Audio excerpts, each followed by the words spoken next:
the ruling party be catch them mabunu say mobenya nyuma na babusu a me akofa amananefo amoma ba be ye adwuma say Ghana fo tumi enye sa oman no mabunu na wo mu nya adwuma nya kia ne ke sa oman no asembeto sa oman ne dabi na enei ye baba betena se ne ye kanyansa sema gumpanifo na som.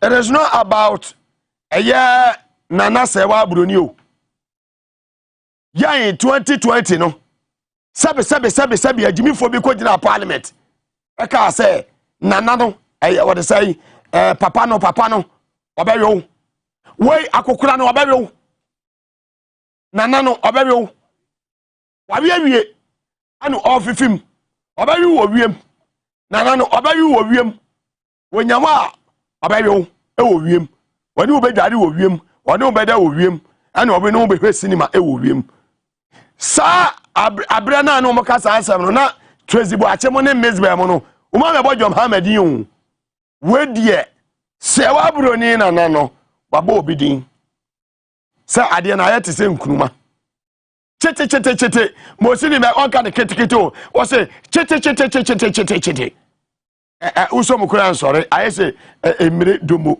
ensom wo so a kaskala ena wonsem nyina mo beti ena anwumiri sasam na mo se de yen papa no if you go to my hometown they will say papa no me if you go to my hometown they will say nana no chete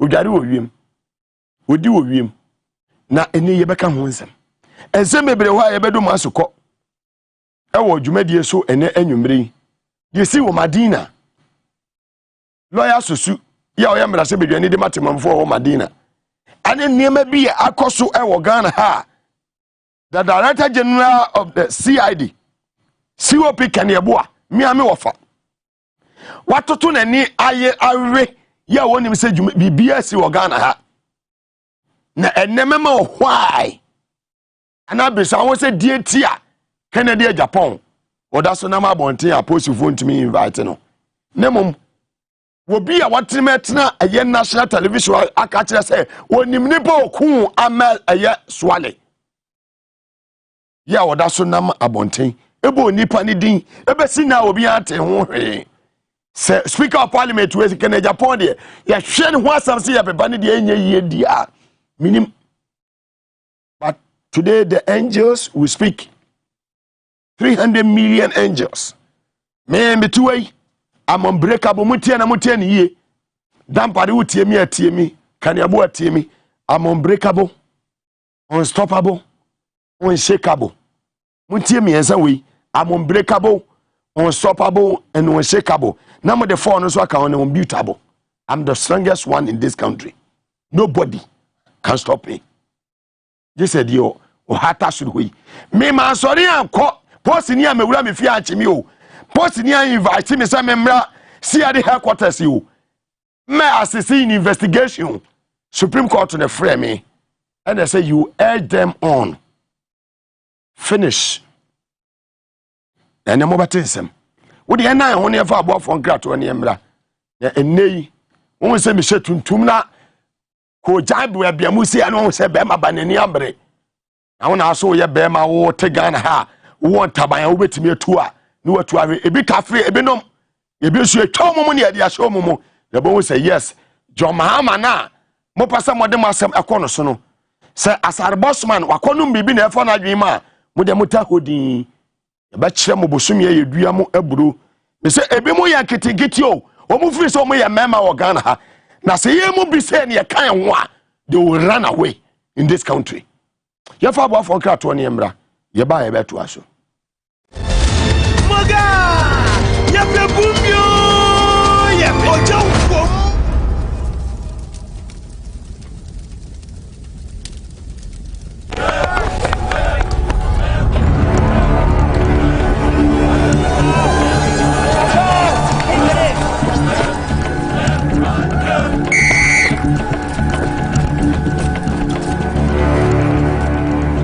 We are one man short. Should we invite him? Yeah. It be old cargo. Can I join you guys? Yeah. Always brave, fresh, natural, eggs, mineral, water.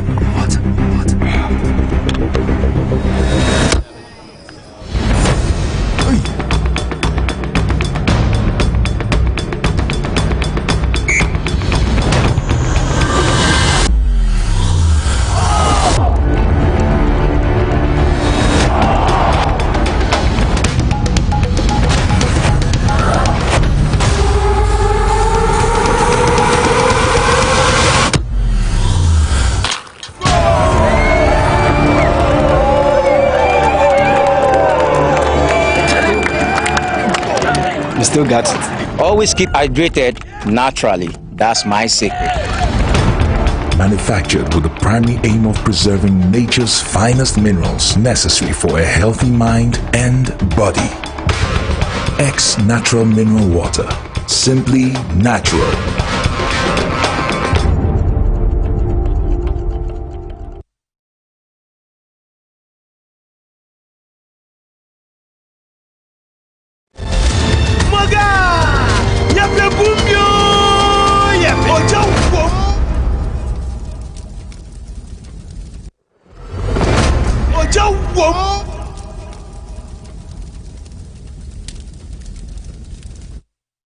Director of TV, a champion Abuaje, and you may now say, Meda Ralph, ne, a sector, and a Kofi the boy, na, and a prince, and a Ima, Medamasi. Production team no so, and Mede Simono Moso, Mobetemenka. Na Friday, Mantime produce and can, Saturday, Manteneka, Sunday, Manteneka, Monday, Manteneka, and Tuesday, na Meteneka. Oframe me so oframe me a video call na wogina aye abansuru bi ato aso be 21 and oframe me ye nuane ma mo akomadan na aye ofen so and ye nuane ma mo Laura in the upper west region of the Republic of Ghana and yanti asem de enra so yanti asem de ye bema busuani nyina shedin na da bia meka say the last quarter of the year no obia enhwe ne ho so yie ene miame wofa eye oyi eye miame wofa ne maame de makua free from the same place ene ofa minim se de ato no enye asemde ye ejakonbo ho ene eye pampa so ahemfie megia obia ene anwumre ye nua eye nana wanti asemde oyi the bus baako ena nipa ewom over 30 Oma shedwere be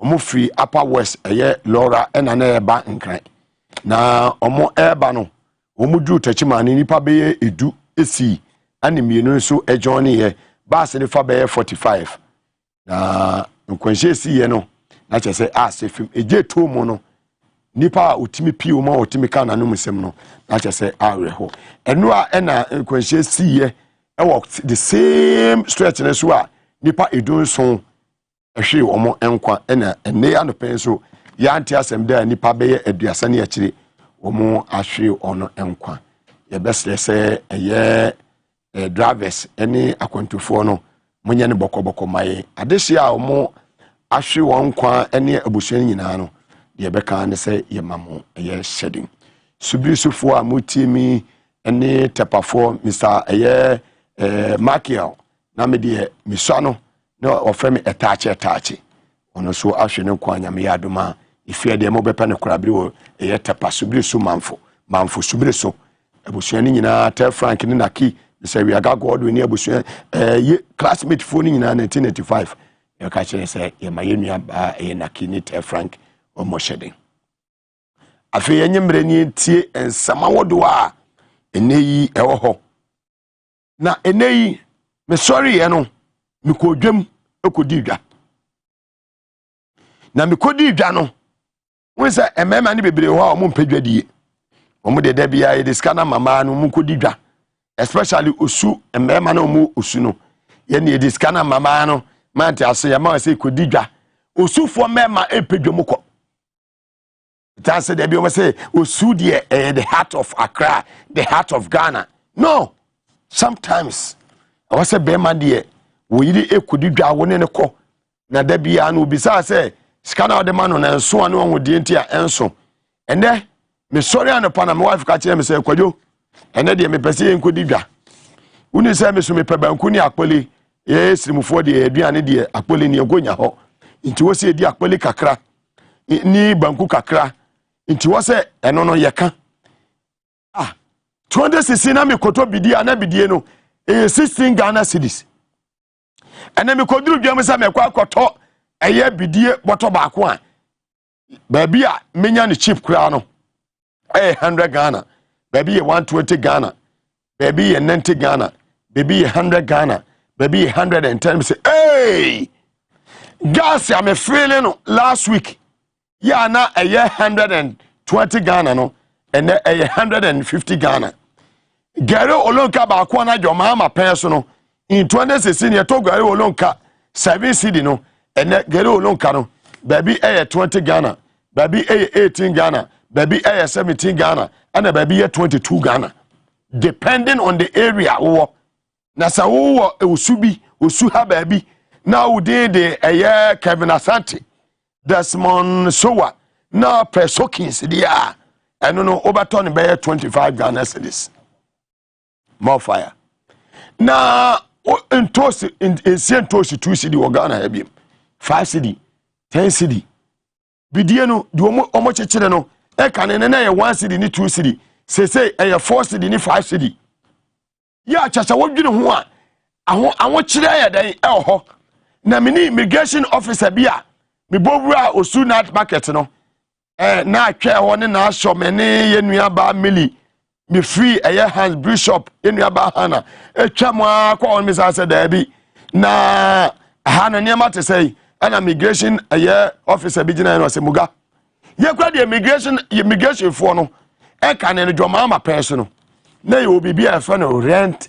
allowance Ghana Immigration Service for mutie mi o ye obibi a fa ne say rent allowance say no e ba tot dwoma ma person no afini nyina so ne de abom ade amaw mu odu utimi de ye bibi say de ente say biem dwoma ma person no omu ye bibi a fa ne say eye foreign missions ya che say wo mo wo eye Immigration Service mo no officers no obo yetumi di omo ye atachi e wo Ghana eye embassy ebia UK Germany France Belgium ene ebedu ba be kura no jomama sani bibi ma oma na chese ebedu ba bia office omo Immigration Service mo no omo betumi akọ peacekeeping te say the soldier for ni post for ni dey ekọ no ene exercise mo rent allowance na te say foreign missions na exercise Ghana Immigration Service dia na echo we dia me de betwa mo keke o sanse dwumadie we dwumadie a nipa ho adwuma edu ba bi etisi montene so ne abase de ne ma bo sitie ena emo amafo timi to Gary amafo sanse Gary dia no ne ade a efo ye wo se timamufo etimi to ene eye akpole sam olonka no ba ko eye 12 cedi akpole aburu ya ayam no olonka no eye 12 cedi woma de aso ho no 15 Ghana cedis osu ade e bia memeti nya osu nya osu asam na me kan hu eno ye other areas no nsamwam ene adoagiri ene eba medie ene amasama ene katapo ne patemo no bia me nua ba ma pama nufuo bia wote no ho nsam ena me kan ene bepo so himama omuti krom ene omo makwakwa me kamo skafo ya omuti krom ne de ho de mitimi enka na enei Ghana fo nyina ayedin na ebibisa omo ho se na oman na ewo mo no oman no asesa na ana se eye administration ena eniema enye de enkoyie sasa Ghana fo aso and a year fourth a year republic o ma so Rollins amamuo o ma so Kofo amamuo Atamis amamuo Mahama amamuo asa no mo be so nana Akufo-Addo nana Akufo-Addo mama sawabroni no so ya ba be so amamuo no mo aye den ahwe sembre bi atwam no yete papa no mebo na no dia Kojo pon kroma mo kojira parliament in my hometown when go they say oh papa no in my hometown today when you go to my hometown they will say nana no akokora no onyawa obediwu akokora no obediwu akokora no onyawa obediwu they can obediwu and we are happy about it mekawa makanse meberewu say ye IGP otiswe say ka me Mugabe amigina hey I said it here last week Thursday say I say me inform me say enhegem e madam paria that was last week today I won't do it and then last week no ka say me inform me say enhegem e madam paria ane kan yebo ama na ka meye ene menye minim di asesa omo all of a sudden ya just Shatawale eh ya ji osu mi ba eh ya ji Jesus an wo fe eh ane abachi mu gabi dia hey sifa kan mo ne Paul adomo chi mu bebosi but NCB kwase fe panic me kai NCB ni etigana how na ye obi oye member of parliament sa ote British Airways mu na British Airways mu anu ote mu airport landing no na oni sia de panyini bi ye o headquarters ena na ti wienhye no ne koma oni ni di wo wienhye no no. It's in the public domain. I will not tell Dampare what to do and I will not tell Kenny Yeboah what to do. They know better and they can do a good job.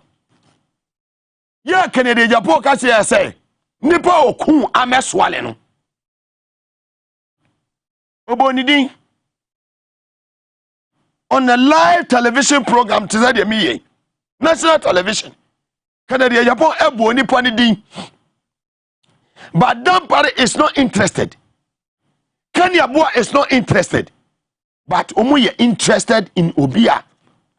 Wade krata abekwa akoma post for a notify womo say opeso wo ye kire e wo ne constituency na beto ampeso aso say na kwan enye ene okaso akwan nya freeze the rules a obenya sabe agimifo bi o me baba ka kire say fix yourself ukase eye adwuma ni ho a obenya sabe agimifo bi a omo baba be ka kire say create your own jobs. And now yeti way napkofo over 7,000. Ya for my human fame and say chamo. Ye say jaw munyina mama saba betre fie. Sa say yetimi am pay my papa bi anya den ama wo manye. Na a political gimmick, a political talk. Inti enei sa over 7,000 Ghanaians.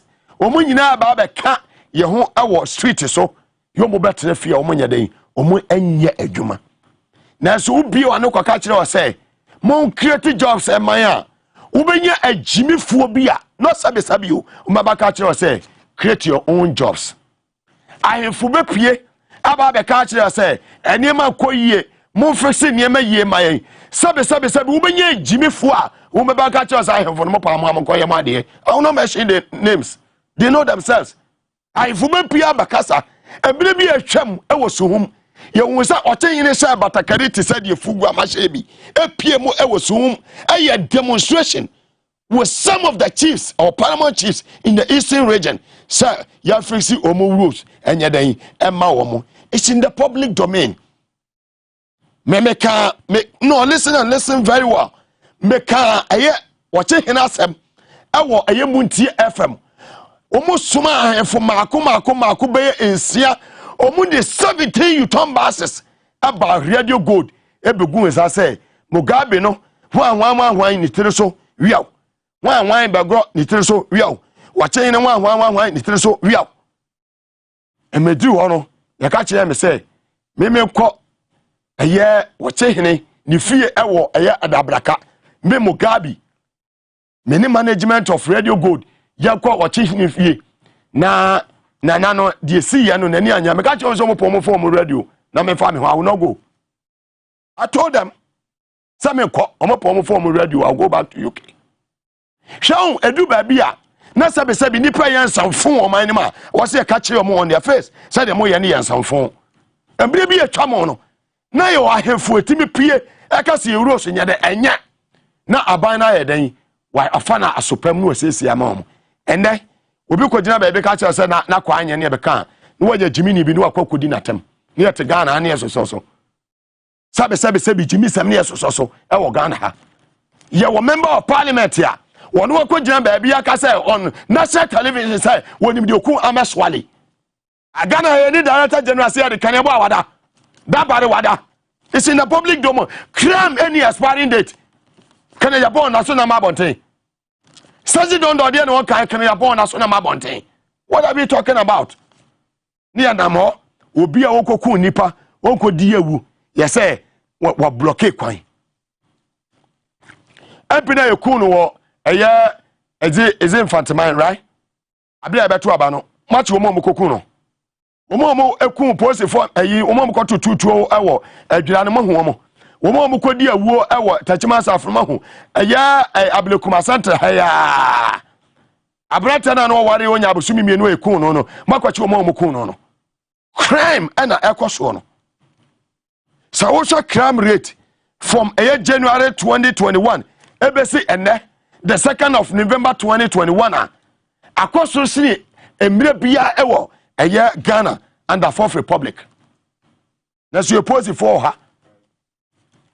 You oppose for eden ewo ha. You dampare okwache chatawala ni abona baso. Dampare kwache nwan ni abona baso. Okwache Jesus ahonfe ni abona baso. Okwache wo so bempa ni abona baso. Anya sa public figures na kwache o mane no yaka ho asemo. The armed robbers on the road, highways, woman area kokokwiafo.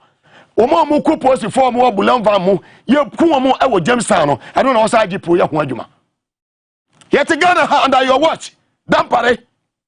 And I told you, say one year adwuma ni ya mema fire. Without fear or favor. And that is my job. So we ni ya mema betina ba so last week, na me say cast me friend me say shege mama, me de me say shege mama and then kai put up.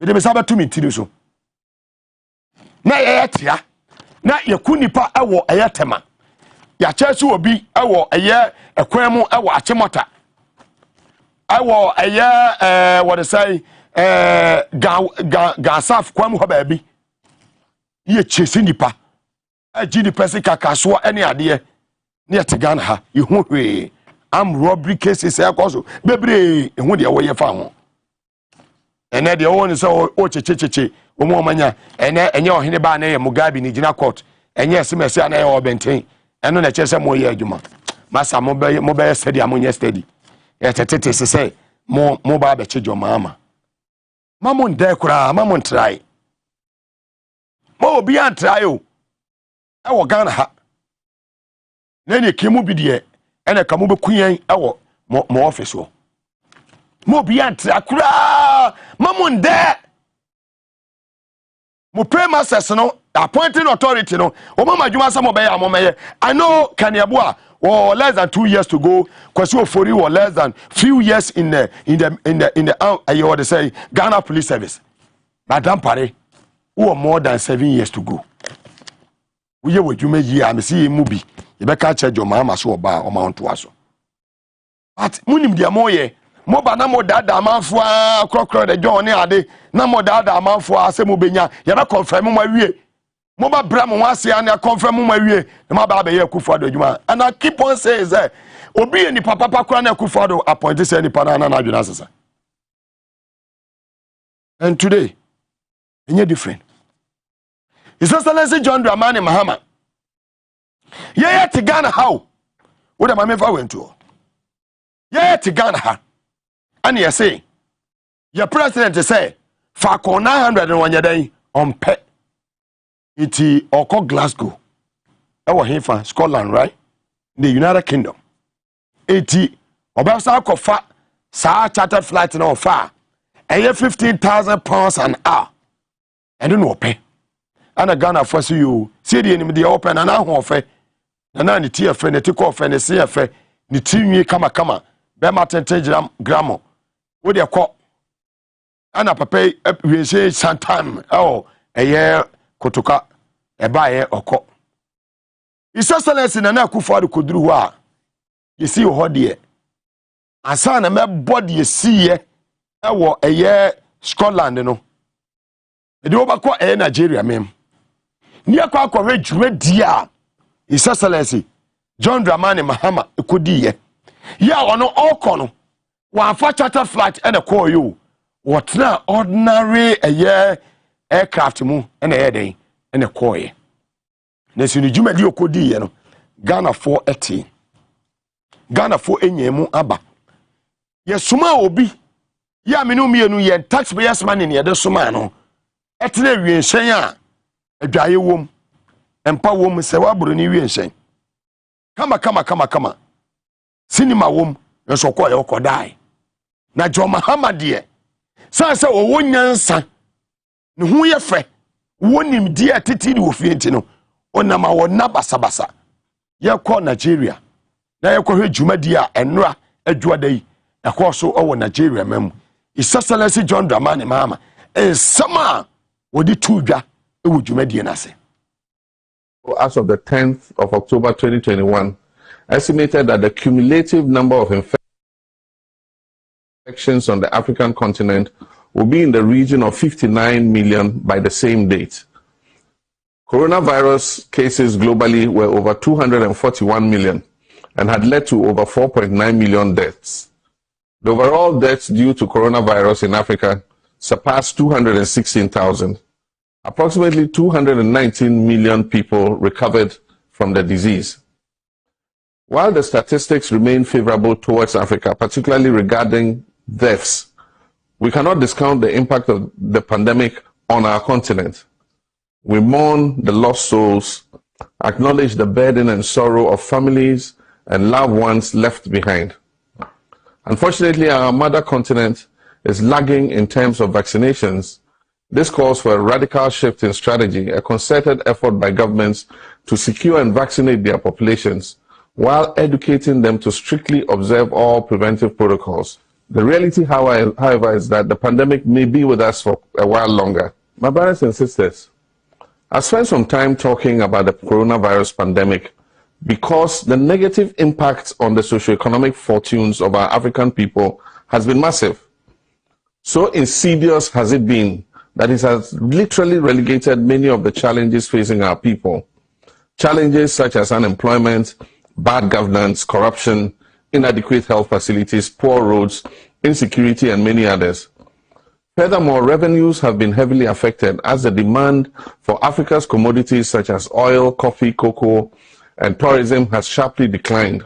The African Development Bank states that Africa's GDP contracted to 2.1% in 2020, in what has been the worst recession suffered in half a century. The African Development Bank is forecasting a positive outlook, projecting that Africa's real GDP will be around 3.4%. However, this outlook is not set in stone. It is subject to unknown internal and external factors and conditions. The informal sector, which constitutes about 86% of the labor force and lacks social protection against economic shocks, faces devastating consequences. This is especially true for women workers, who make up the majority of this sector. According to Bloomberg, as a result of the pandemic, an estimated 30 million people were pushed into extreme poverty in 2020. The report ominously suggested that in spite of the expected growth, another 39 million people could still be pushed into extreme poverty. Indeed, the world has become more fragile as we all face a common existential risk. Life, as we have known it, has changed in unimaginable ways. Ladies and gentlemen, this suggests radical but practical solutions if we are to overcome these challenges. There is hope. One of Africa's greatest tasks is to build effective partnerships and reinforce leadership to navigate through the pandemic, save lives, and put our economies back on more resilient recovery pathways. The speed and quality of the economic recovery process from the pandemic will depend on our shared sense of collective responsibility.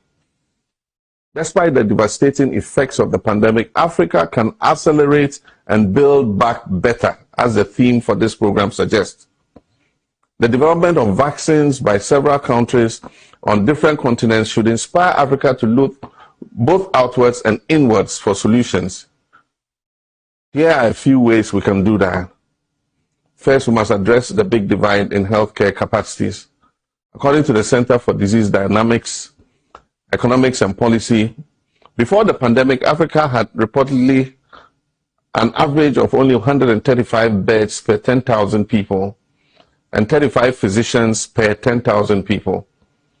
More economically developed countries, by contrast, have 10 times that number of physicians and nurses and spend nearly 60 times more per capita on health. Africa can and must rise to this challenge. In addition, Africa must improve affordable access to medical supplies by building quality and cost-effective healthcare infrastructure. and manufacturing capacity for pharmaceuticals, medicines, and vaccine production. This is why, as President of Ghana, I developed a program and supported Ghanaian pharmaceutical industries with stimulus packages to improve their efficiencies and enhance their productivity. Second, the digital divide has worsened, and the pandemic laid this fact bare. Countries with poor energy and power access, low electricity coverage, and limited broadband internet access could not stay open to transition some key businesses to the virtual new normal. Building back Africa's economy requires closing this digital divide and expanding access to technology. As economies recover, the world will become more digitalized, and we have to be prepared for this. We in summer, His Excellency John Dramani Mahama odi tudwa African Economic Conference ase na oni efro no yanfre Baomia ho. Na abra His Excellency John Dramani Mahama wafa economy. We je ofa en watra business class and watra first class you. Economy ya wone mole fo ya ne tremu no mokoye. En wokoka nya azasemi. Na afei ye wi nhyɛn a ene sewa broni ewa kwanya so otimi afuru bie na wahu, you get what I mean. Ohun sem bebre adwae wom empawom ene baabi a cinema omohwɛ mfonyini ne amanema bebre ewom baabi a conference room nyina ewom no omapanyi £50,000 per hour. We shall de copy mo ewa Glasgow. Na no na ejumadi a wo di a wato din se climate change conference. Climate change conference. Na climate change conference no mo amu wesa Ghana ewiemu nsakraye no ade se Ghana ani enu se nsuo tutokura no na kane no na June July na sesi a bebi eyi October, November, so twa ena eto climate change we mo nsakra ni ade ade be Ghana ye papa pa nje so manpanyi etokwan no akopie mo Glasgow se fe ye papa pasanse jame de me Britain ni Abrantie UK de hofe papa akopie mo dwumadi ase a obi nim de odeda no ni wi enhyemu.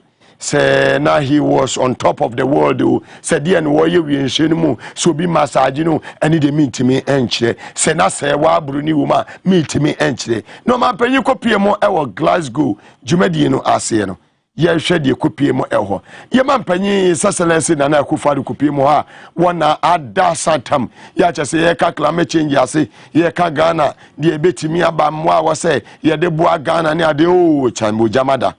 Moyo ojam na mfonyi no ene no smash could be enhye no abrofo a wo ne che nyina obi ahye ne no smash ane ojama da twe na no ene echese ene anya na na do na no su de munsa na no ofedada ene ni wie ni kiki fe be ma we ni ti ho ase ho sakura ene echese wo hwe mrofo wo yi obeye otiwe na we de otene cheni ade obi a etwa nani anu aba na chi no abehwe na nado ene na na ho ofe na na no fe na na hwene tenten na na kiki na na kufu ado na te climate change conference ati na nado na ade wado papa na da ya chese odwene ho a you be the business it is over for you saying £50,000 per hour.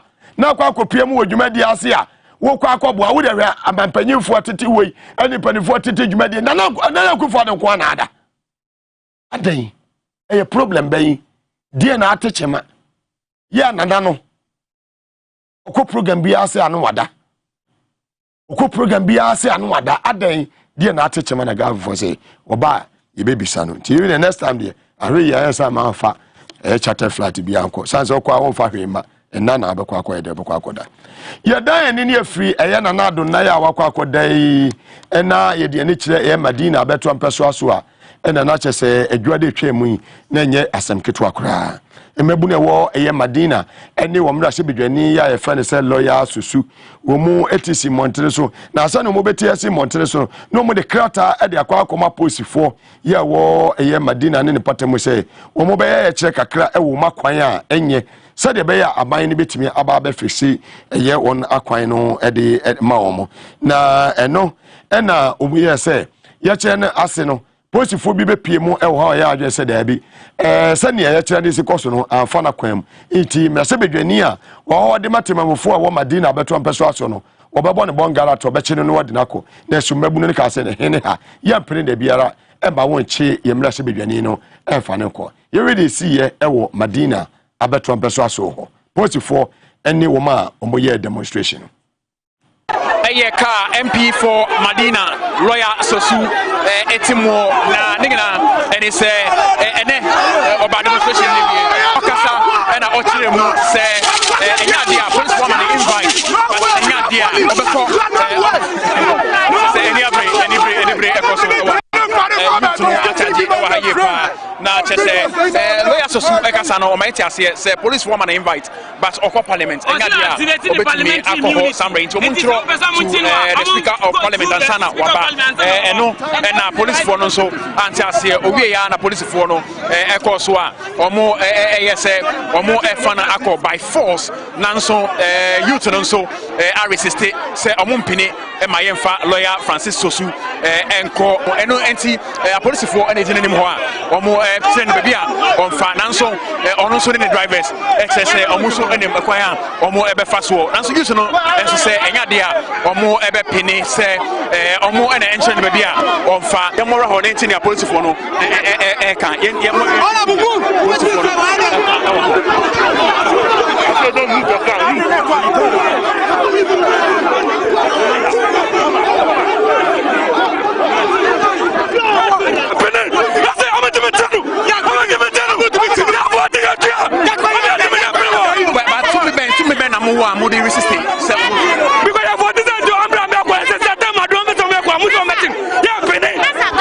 it's a peaceful demonstration. All we are asking the government is to fix our road.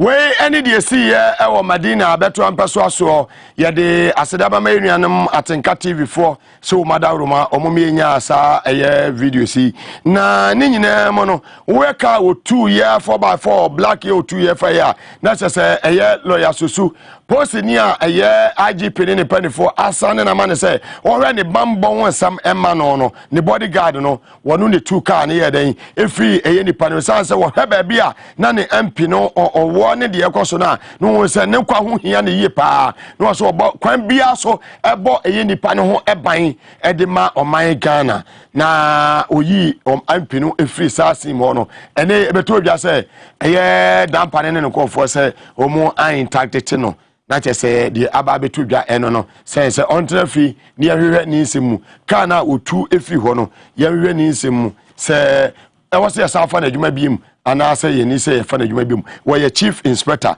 eno so di aba betu dwa eno no na we nyina esi ye no abra eda eye kwasiada eye na sanene na nura eye dwada na sanene kwasiada abra na onu abosorugo ene Madina chama survivor womo wo eye kwabenyane ne patema sorugo ba ware nyina wo dwumadi na ase no ana call ba ye se lawyer Sosu ba bia okwa asore no ade se posifo abo ewura ho a omo eba abechi eye lawyer Sosu na ye kwere sin no asori dem ho no enne ne nche mu ho no niema esiye ewo ho na ya eye kwasi ACP kwasi ofuri e de aba abeka se posifo bia anko se omo kwa akoche no na bibia sa ensi na omo bia bibi sa si kura na ye wo mo gather intelligence ni ade na enye ade so obi akọ ho se okwa akọche eye lawyer susu abra na lawyer susu no so no abra na timamufo wa asori wonyina ono ena ne kura microphone a o preachi ewo asori de ho no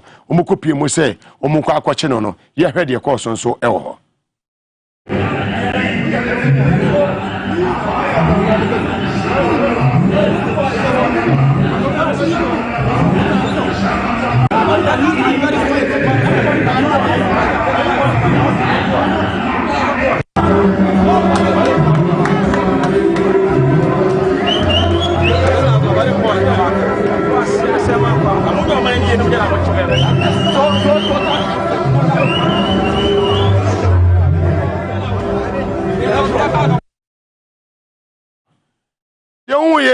de see wo asori dem abra minority chief whip honorable Muntaka MP o asawasa beton peso aso wonu pie mo ho a okotwe no de ne tena kai ma wo de no ekoye no na ade chinye enuada adwada November boso me da edikan won fimpi menu ne aduonu ko entemu no ACP kwasi ofuri ya ono na kasamafo ede makana police 7 kita ho die ni bibiem no odi ho kintiman pa ono so de betu dwa sanya no kure de biara da se police fo ebu wura ho se omokwa akoche no na so fonya medika kire uhu ni na your statement ya Ghana Police Service omo so ede betu edwa se enya ade se bibibia enim na wo hwe krata omonde eba na chese wo say story circulating that some police personnel had been dispatched to arrest MP at a church today, Sunday, October 31st,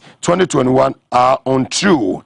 Any plainclothes police personnel found on the premises of the church may have been there for intelligence purposes and not to effect an arrest. We sama. ACP kwasi ofuri ya one Ghana Fort memofo din kita ho wo posifo dwumadie mu ono so ede etu edwa we nyina nsama efa lawyer susu ne nsam no ehun yada so lawyer susu nsam na ho a posifo ka se wo munim ho bibia se ye che no na sorry ne sofo so ede nsam bi etu dwa ye tie nsam so a lawyer susu ne sofo a abre omokoye na omo asori ono so edito Ghana for enim. Every last Sunday in every month we always organize a special prophetic service. Yeah. So we invited Honorable Francis Sosu. You know, he's a Reverend minister. So we invited him as our guest speaker. So he was here ministering.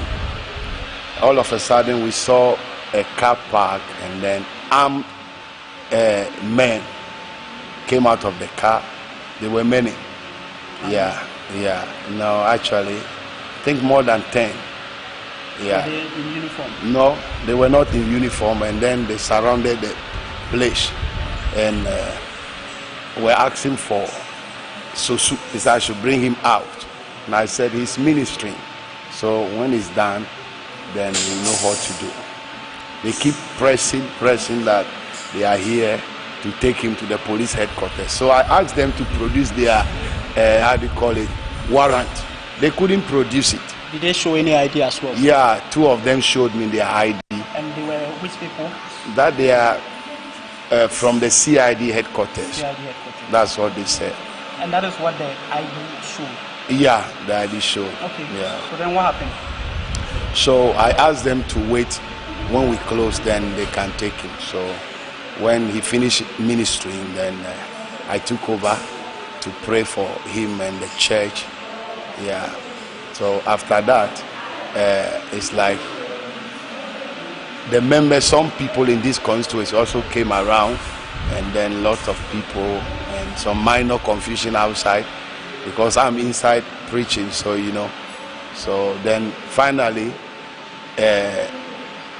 some officers came from the constituency together with his party executives, and then he waved at me that he's going to come. That's all. So from what you understand, the MP left without being arrested, as we have all seen. Yeah, he left without being arrested by those who came earlier. So where did they go, those guys? No, I didn't see the time they left. That means they left? Yeah, they left. Software now ono ewo aye asori ho aye lawyer susu ne software ono so ne nsema ode etu edwa eno no na we na aye ACP kwasi ofuri a woni timamufuo edi nkita ho ewo posi dwumaku mu no ono de betu dwa se bibia sa ensi ne so aye atro kutu ena na woni timamufuo edi sanse ono hwe a ne mbere na kakakra bi ne okọ pension ti odi atro na ode akọ Igusua awo eye bambo mu nsam ye de ne kire eye soame eye police station na wahwe awie ye na kyese enye asemketu akura ewo ho ehwo ne kopie mu a eye posifo a ewo ho ene wo mu MTT fo pie so mu kwa akodi dwuma se burunya ebei ekwam beda ho de amatimamofo wo mu wo eye club station ABC eye tafo ene ne patemu soamera na about ene eye sofuline free kejetia eba ne krufum nyina CPC ne patemu ABC eye soamera na about no adwadifo ewo ho ne timamofo ho no obi abetimi akọ no aba ewo eye akomapaso na enum ne kopie mu se posifo bi kopie mu ewo wasi college ntam ho no mu se eye motorbike bi obi eteso a motorbike no kura ye register ye na MTT di fo ejina no ene obo na bongo de ni kopie mu so am police station se ya chew san se motorbike kura we enya ade se wa register na chese bu ni meka se unregistered ye motorbike na eno ene oche eye opanyi ode ni kopie mu no san se poyin eye sojani we na ade card ni bibia no se da bi emra e wo se emra eye dai eye adwuma sanse ene ye wo adwuma kom no ye ne wo se ye di mra so na temamofo no so aye dai e de so sanse obi ene ho a wo ye above the law na no e na so jani wo fa ne eye gota ne wo fra ni nuane ma e wo eye barracks aso ye e from se momre wu ni acheme ene mu kopie mo de na chese enye asem keto akura e wo so am police station ene omotwe tuo na ene charge office wo de hono so twen ne de achese enya asem ketwa omoma sojani so abongo no kopie mu central police station yakwa de si ye e wo ho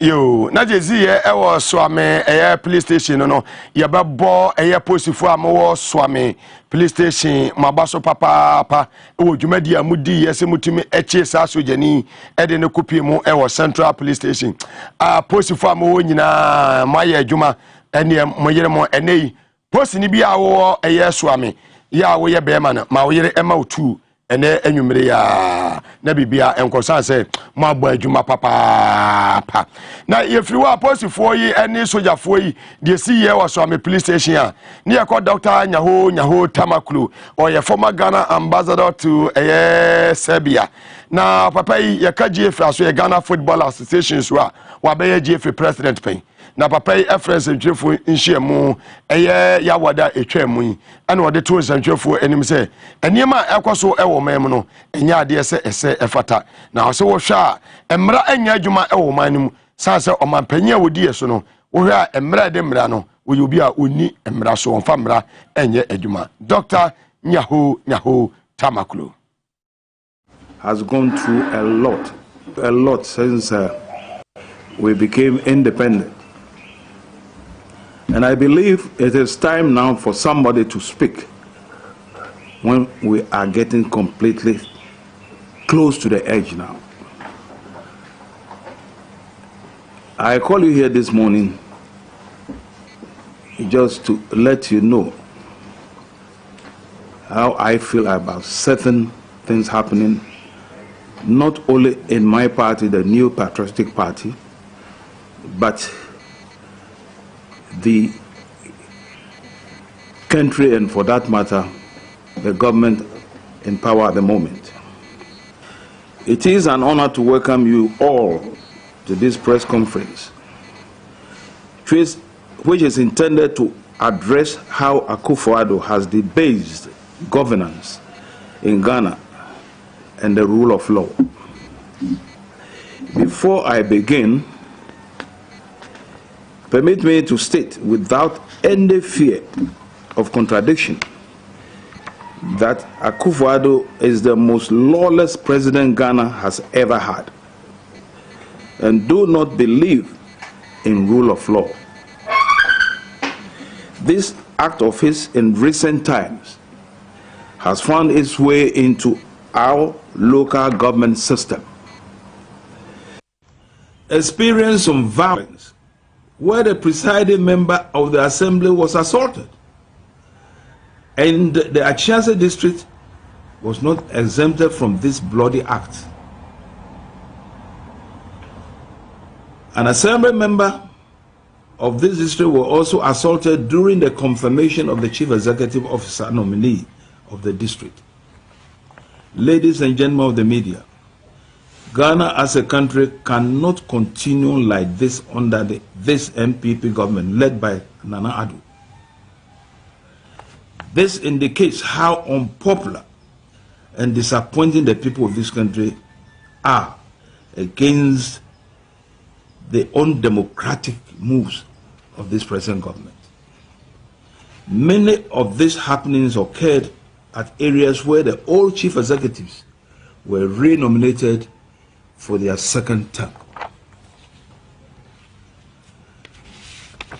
Most reasons given by the assembly members for their rejecting are lack of development in their localities, lack of good human relations on the part of the chief executives, and many other reasons. The chief executives are indeed suffering from the deeds of their appointer, who has starved the assemblies.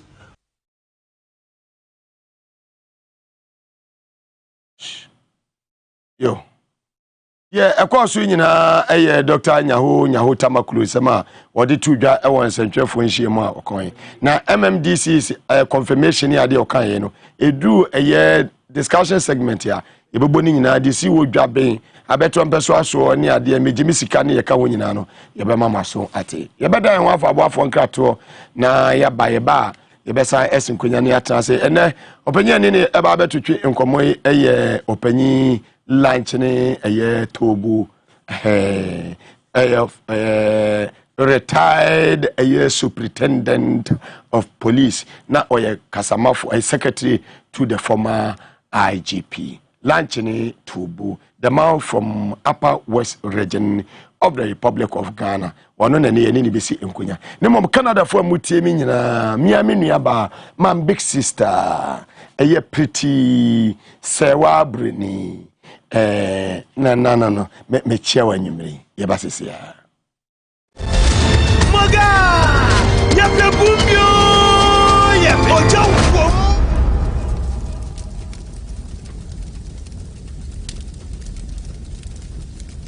Victory, edu papenie. Victory, edu papenie. Victory.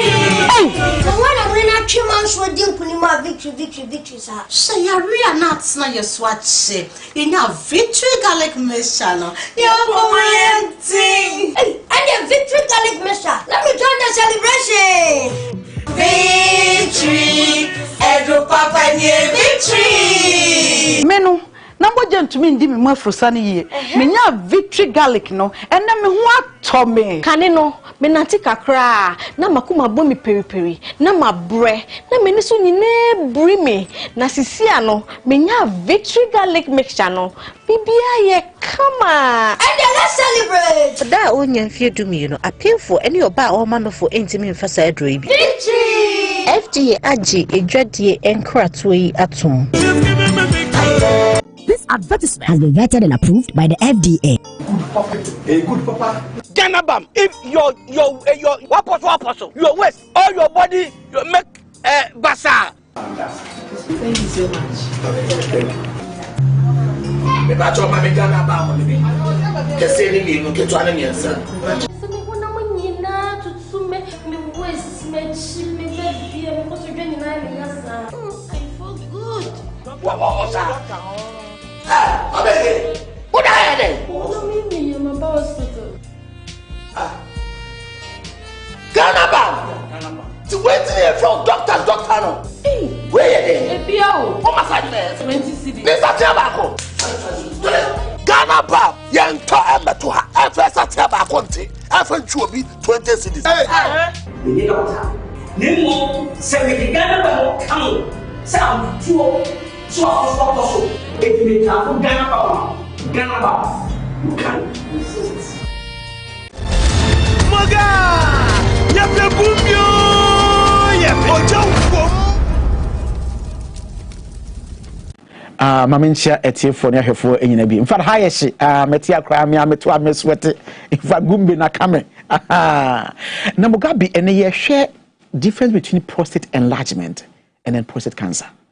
Empempi ya na nkofo free say prostate enlargement no be say a channel when treat na adania be prostate cancer. That's a complete fallacy. It's untrue. Any scientific basis bia prostate enlargement causes enko and prostate cancer causes enko. Prostate enlargement there 1 A3 causes nemensa. Edin kind is got to do with age and then I'm yet to see a call 19 years on your prostate enlargement. What the bone be a craniano. On seeing you know, na sebi rate any no echo form. Me can pass averagely the whole one twice. I go cranka a bomb midweek and ya bo weekends. By the time you know for once acquire once a week. 40 to 50 then call 1 in 2 weeks. 50 to 60 then call once a month. More prostate gland non so you man a warrior ban on phones who yini and on here.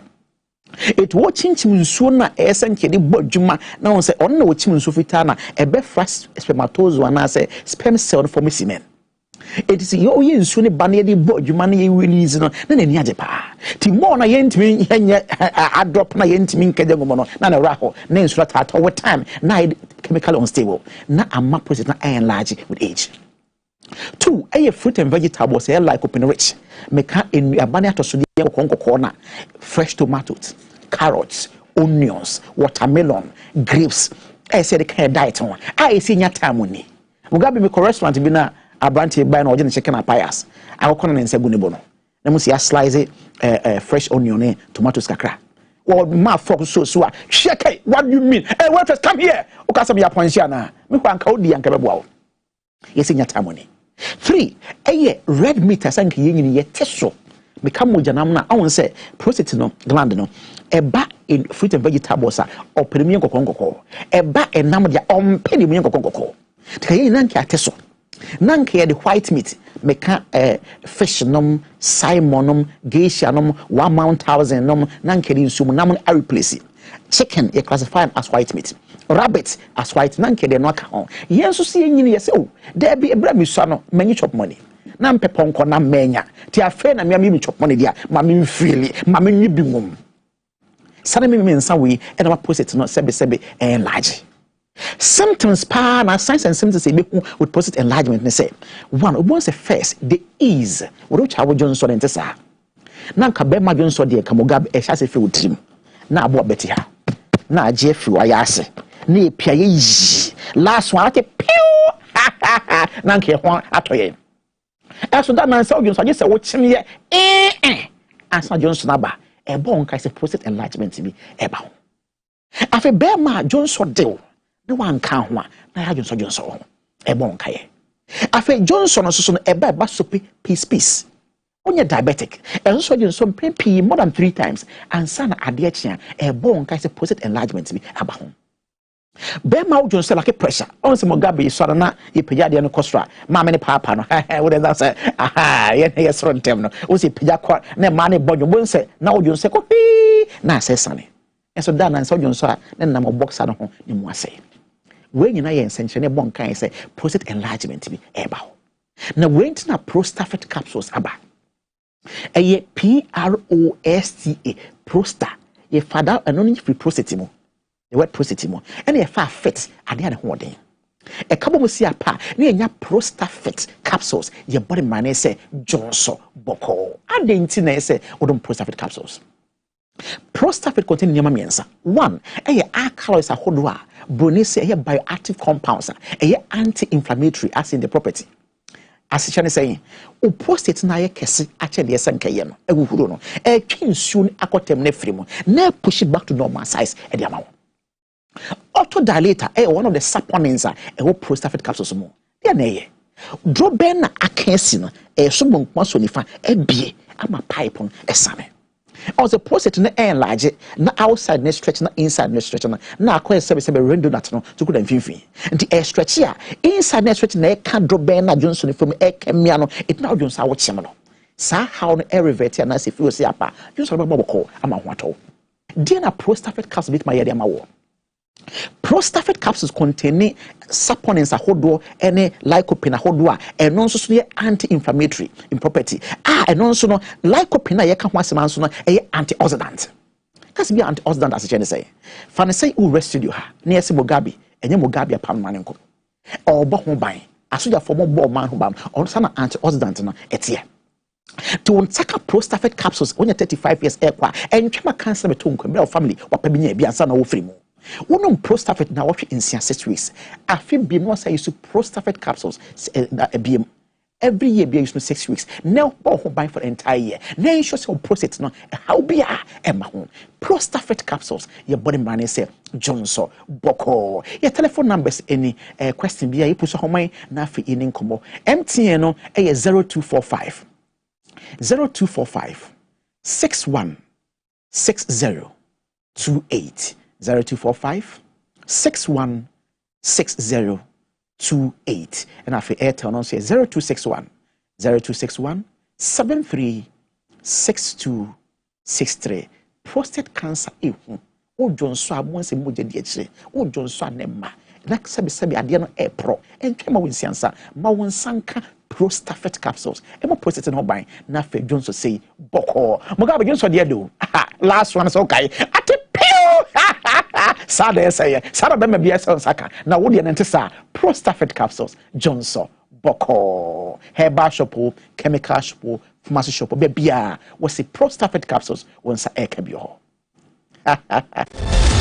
Maga ya prebumbio ya ojo wom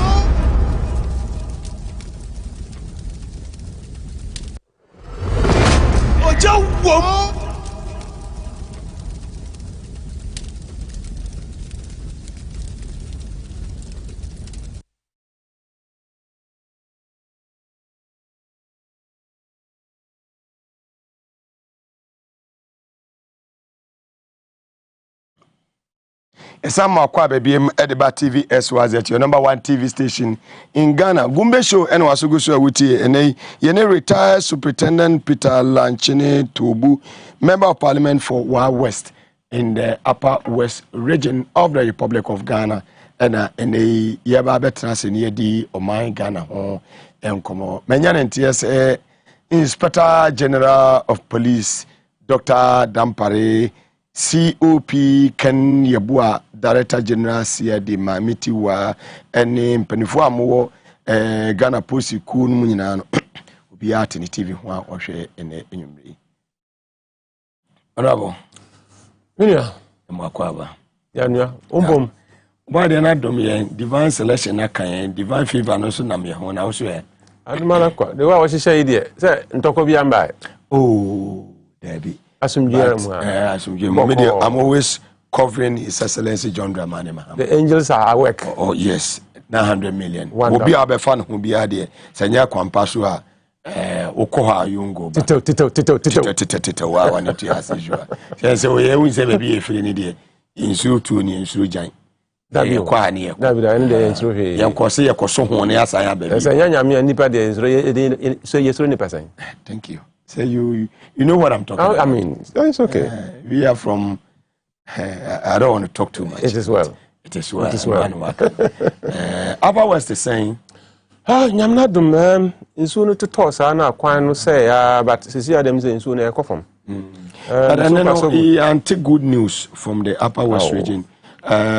Me am offer oye ne one of the bus back one free Laura air by si do tamale the papa 10 AC na me no sign join e bus no around abofo akomadan stretch one ya che say ejato bus no ma ipe wo nyina njure be from Laura in the Upper West region.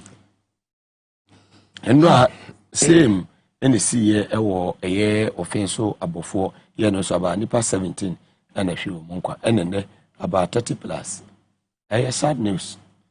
Very, very sad news. I think that let me fa kwanye was na me chia etiefo nyina ahwefo nyina so da bia me se twi ne be sua ye de ye adwuma kakra so me kana me tia aya mo amo sere no mo nsere na mo ne ngina mo mfanda but I think I try omo nsere no mo ngi no mo mfanda o sere na woni age na o de ada se ade asa mfa nkwa ye na be mfa nkwa ye na o de ko discuss so ande nya ade asa omo ndao so me chia obia and ka honi ye Tvxyz for Tvxyz for me chia management say mo amakwan say enyimre yembe ka Ghana asembia ana nsem bebre a ho hia pa say yedi ho komo me chia me constituency for nyina da bia me say what honorable MP for our west and I say wa west for na the honorable bia tare obidin ho and a friend honorable so honorable there yes honorable there wa west for there me din the Peter Lanchene to superintendent of police retired and I am there but honorable there wa west for there and there am so friend me honorable I say the wa west kan honorable MP for wa west that is the name so enyimre there am say ye ba say ye ba be bobo niam ho kakra if you say me ba TV so na mambo me papa din a me kwa me ntimenda His Excellency John Dramani Mahama babi a wonam bia nyankopon ankasa mfa ne betina on kata osombo ban emaye if you say ya tro eda hope fe say come January 7 2025 obesan be di ade if you say wanya abotre na esi ye no kanya ono a ka Ghana nka hye paro ohwedin na o say he wujiri senya jo mama senya jo mama on the 7th of January, say on the 7th of December, on the 9th, 10th, 11th, 12th of December, say ya to about how many times? After they be to about 1 + 1 cry into me answer straight away. 1 + 1 into me answer straight away. Adichi ya na see figure no class san. Adichi ya na figure na san. Election back ku figure na san for how many 6 good times.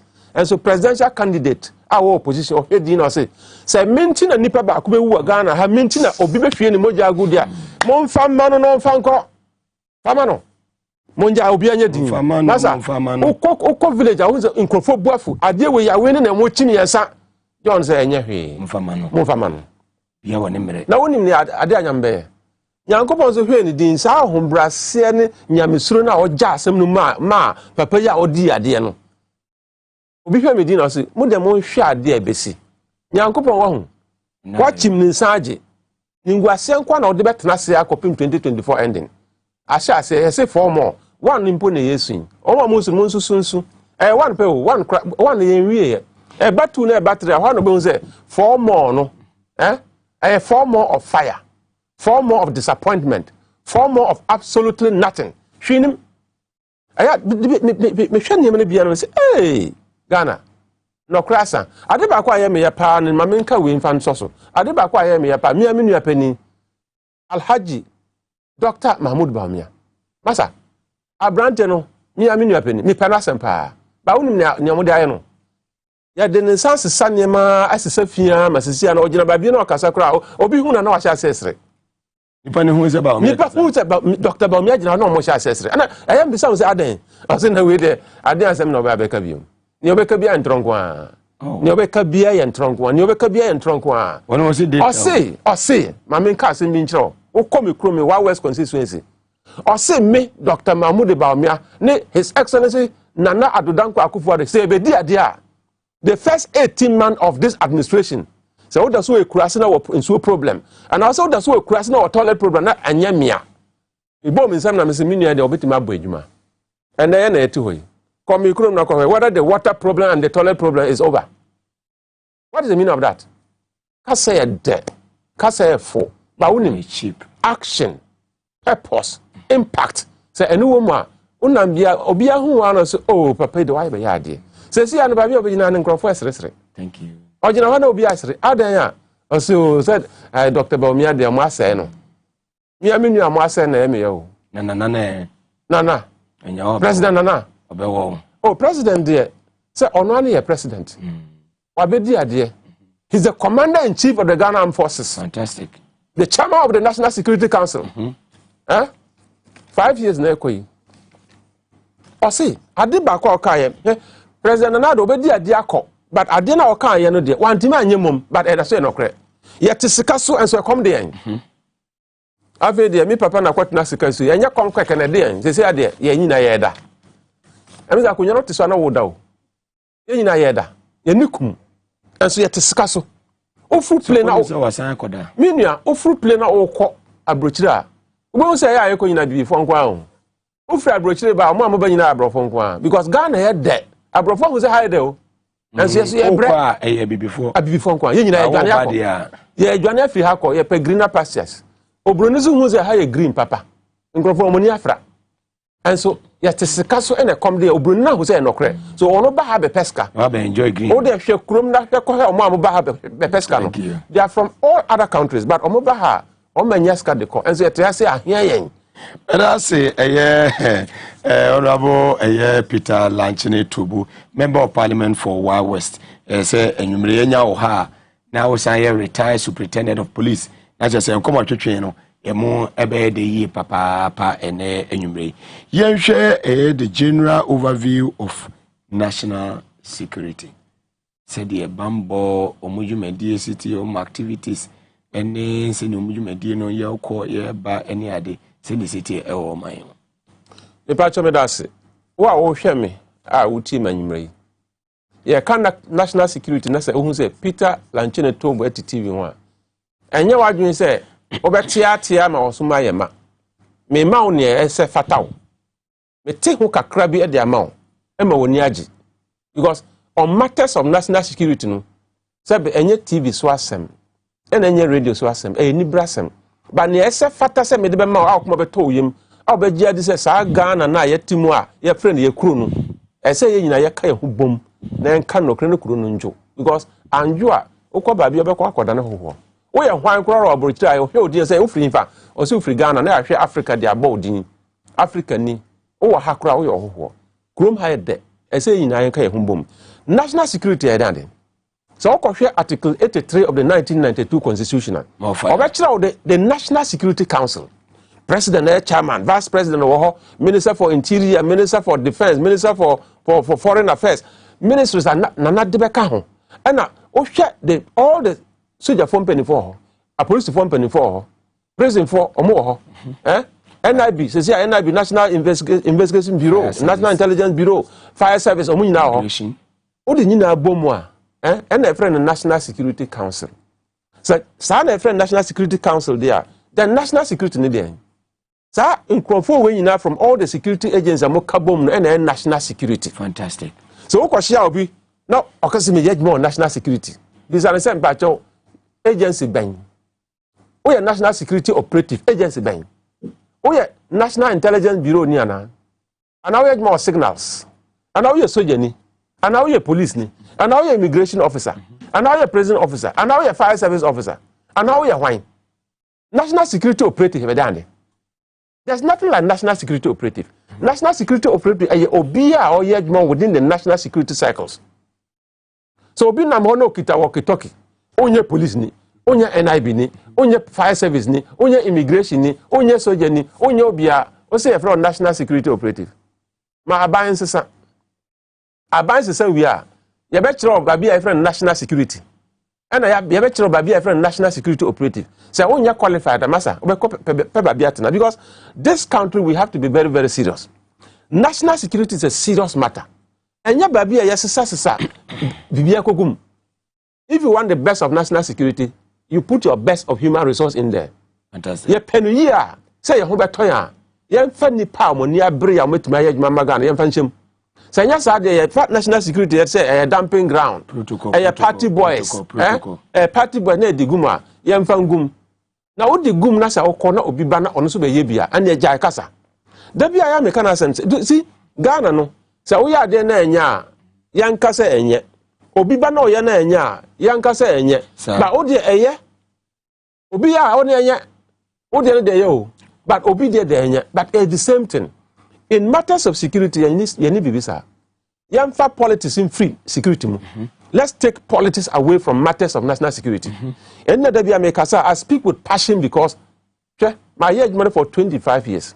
My two coin bebre, my age more Ghana be my quite bridge like bebre. So on matters of security, and yeah, there are two chances so I did agro. Because His Excellency Dr. Kofi Annan Yankopon fan crancy or can or say without security, we can't have development. Me know I to a bon kuma ya seriously. Ghana, aju kakrantra. Sanity. So what to po abontin na se wuntimi Kofi. Adechi na wuntimi pia abontin. Obroni bia nu obe kwa kwa fan sika $1 billion so ba ko invest wa Ghana. No. So what to big na bibiasi. Na se oye investor. Untimi ntu kwa free exam enko kumase. Untimi free kumase nkwata mara ensamba. Ebra onye sure say obi nkoku wo kwan so a. O de so ka ba sha. You will not do that. So about national security matters, we have to ensure say oh abonte I say who say Ghana ya Ghana dead. Man safe. Amamuni safe not what ma ba ba edmo. Ba ya ma hu aka nipa. Obi aze higher gidi. It will scare a lot of investors away. And about matters of security. I'm a politician now. But because security asema, I don't blend it with partisan politics. No, very important. Because it is very crucial for all of us. Party be a baba without security did that. Yeah. Party be a baba without security yajma. Sanity. One kasa we party ni na officer wa baimunu. Say bibia jeriga wa hanumwa. Masa me makoba bi bebre ahuze kuro no na tumpompa na ntokwa sim na kuro na tetia pansam. So o hwe the we are in kwalai brene ma brene ni pa bra. Da bend da no metima to come ho abuma san page omumbium. Da bi empire no say Ghana there. At the same, me sure say, Obi abeti say, enya kura anticipate. Say Ghana enya kura no, anticipate baby fufro. Yankaya humbum, then can no crachere ho yahu. Unya ya de na enya. Kachira ne say enye. MP, say MP moi. Kuma wasa na me babeka yo. MP a okwa so confirm ni DC. Ya my instruction say, Obi nkita accreditation na. Hey manu wuramu. Onim. Police now original on Mamika Assembly.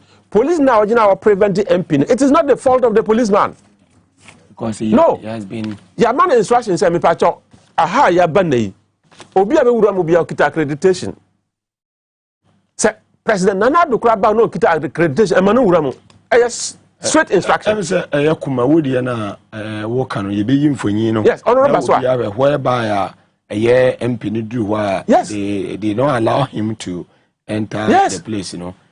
More infonyi a ekoso yi a na che say the see ewo kumawo eno no MP no na ejina enimo ho a omo che say wa share no light blue. Yes. It say nyade a ye mama na kwan. Politician Ben a man instruction my police for say ye kita accreditation e di wuram. Access to the building is by accreditation. Obi aba ha na on kita accreditation e manu wuram. So sergeant now original no inspector now original no constable now original no ne oni man say me pacho accreditation wan o di kira no wa wura mu on kita accreditation o say me MP o ye MP emra ne kira say o ye member of the district assembly sa na emra ne kira o ko TV3 and so obi say hey no yentie nsem e course yentie kasa ne bi ye course o si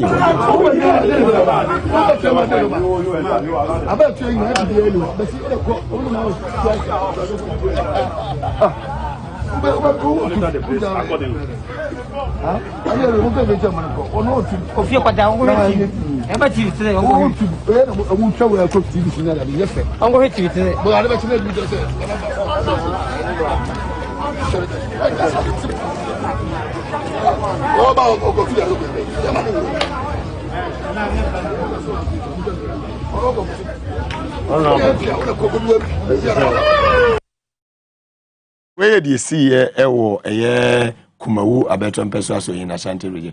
Yababa, do you see and Ranso a job in Ashanti region? Also, and a chairman of the Council of State, and also Edi Nakunya Kasiano. You see, when you never yama, Yonko on Kumawishu and hours. Minia, yes, Uncle Tvxyz. And on my body resource. I said, MP, one is an MP, member of the district assembly belonging to the the city. Oh yeah, just say he's an MP of the ruling party. And I say, I mean no, nah, me no, in opposition. So sometimes me fear the and you see, let's be careful when we bastardize the police. So oh yeah, at the end police for ko yes ya, na the blame na come police for. Politician na what share chiri na what yes ade no. Onim say ogu police in masi. Who say police adwuma no. Number 2, yeah. Sometimes, you see, me kind honorable a friend say, my man honorable Kosi for it. Because our free Accra regions acting director general public affairs directorate. So our order. Yeah, that come back because if he said that is the right place for him. What shall I say? Yajima Kama statement now issue and me share dindin na me say omunia penny. Police ni enya ne ye o. Say ye be boa ma police aye ye. I say police for nankasa mo boa mo ho. Ana wa ye. One statement out there, or see, my main kind of honcho. Stories circulating that some police personnel had been dispatched to arrest the MP at a church today, Sunday, 31st October 2021, are untrue. And you're not correct. Agreed. See, contradiction. Any plainclothes police for. Any plainclothes personnel found on the premises of the church may underline, have been there for intelligence purposes and not to effect the arrest of anybody. Listen, Okasama Ghana Police Service. Before you come and say me no, I say investigate na bisa ho say me pacho see the former small bi wo. Omo kwaye den wo. Then you can come and say it emphatically as the spokesperson for the Ghana Police Service say me pacho yan small bi say omo nkwachi MP no. But ya small nkro say omo nkwa gather intelligence. Ye na small. You don't come and tell the police say me as if you don't know them. But the truth of the matter is, the truth of the matter is that, no, the truth of the matter is that, Mami can't say no. I don't know kind of cray. Police for one nimoshe, catch the gun for and patch ye nimoshe. Office now, if you know, SWAT office, national security, Omojumano no. Baby, I don't know me Azugu no. Sa office no, oh yeah, very professional police officer do ko shame na sell. Just near there Azugu. The man from Sunday. Me no abo chance oh hear me no na ka say. Ye do akọ Azugu ko hono ya ye no poto na okotena ne fie. Ye do akọ enche ye be your pasa. Oh. Na ya so oh. Abo chance. Oh, a fine gentleman. He's a fine gentleman, very professional officer, very disciplined. But ye do akọ share hono ma. It's just about remoting and controlling you. Say onim Azugu awu. DSP Azugu. Say onim ne power police mo a. Ne ne okoye wo national security na. Baby says Abden. Where you will be at. DSP Azugu is one of the very professional police officers. Oh my God. So we have to begin to ask ourselves. And until the Emulsion Commission by and Emulsion Commission movie recommendation. Mungu sa unit no national security. Mungu. Yes, I be going in animasi. Yeah, head in I see Yanguno. Yanguno and Yanka Yanuntumwe. That is the unit that is causing trouble and disgracing all of us. A going in animasi. In the police service. In the police service. Service with integrity. And so how you need police service I say? Me pa chama men control. DSP Boachi and Sir Azugu one you no question national security. No question ade na on say IGP ase. Hey, ayawa so West Wogon police for na mko yes ade na yehu ye omukita SWAT team car bi amko ho no. Me pa chama say IGP ase. Omo say wan ase. Omo say national security ase. They are in Massa, police uniform, seconded to national security. They are not under the command and control of the IGP. Me cast match now. Say ya obi soro no didi police. Superintendent. Hello, Minia. Former secretary to the Minia. Say obi soro no didi police atima me tia na me ra ho na ye me ya. Dr. George Akufudan pare oti ho no. So obeka no kra obeka chiro say national security na shema se. So who's a national security force and nipa no mo koye niema. Almost a police attire, almost a police, a plainclothes police officers. Me pacho, they are part of national security, seconded from police. Almost shema say I don't control them. And that is how come many penny kosi foruba ko trust statement say they may be there on intelligence. Almost a police I say you don't say me. You are speaking for the Ghana Police Service. You are making a very good point here. So almost a police I say the spokesperson for the Ghana Police Service will not come and say ABA no more for intelligence. Intelligence for who? So no what means is supi. No, on Timmy Supi. Me say on Timmy Supi. On Timmy Supi because only momo. Yet the office. And I was always walk on day by. Yet the office. Me no she. IGP only mo she. TV4 Bisa, Director General Operation at the time. Oh, me na what deploy police for bill. I was so work on. I say oh that bill. Me deploy obia ho. Na mrante amugo he minimum. Minimum she. From the SWAT team of national security. And Emerson Commission recommended.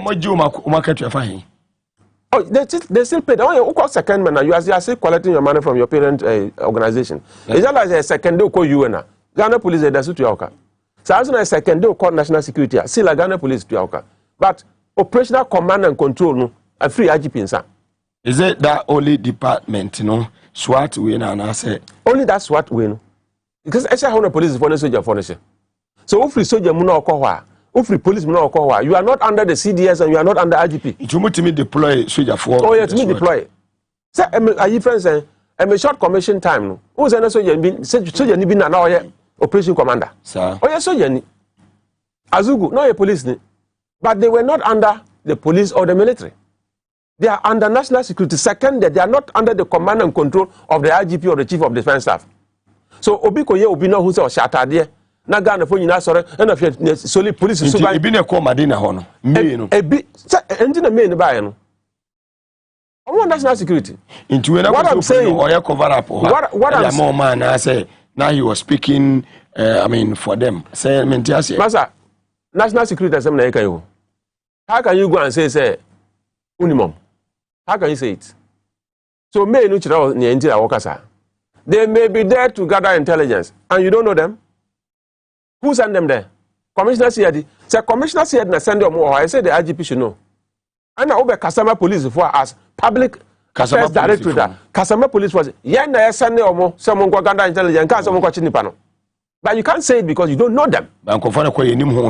You don't know them. You don't know them. They went there on their own. They are on from another angle. You can't say it. Now I say police did quoi. Those are the things. Look. If national security is doing something that is bad, you can't tell national security for say we egu yenimase. Police for more we are sent to say we nye police for na koye. IGP won send you obia won suma obia ho. Commissioner say they won suma obia ho. Ye muamu so kataso a na e fini nya begu police so. Dey bia na fe police aye. Enso won dimi kwaka. Na esi wa kumawi. Oh hwe na police for na prevent MP mu ma no nkuwura. Aden na police for yes police for. Bisa police for number general say one amount instruction say obidik accreditation ba manura mu on kita accreditation no entry one that is a politician so we the politicians yes say security agencies no and we have to stop it yeah baby the see ewo eye dwabe ni na Ashanti region no yeah see no yenko ni yenhwe the see ho nyina yemra back ne me say eye we no eye criminal ana say sen na ensem esiti enra a confirmation of a year drabbing MMC no yakọ de course ewo ho ya omututia na wo so mufa onisika emfa emma no yentie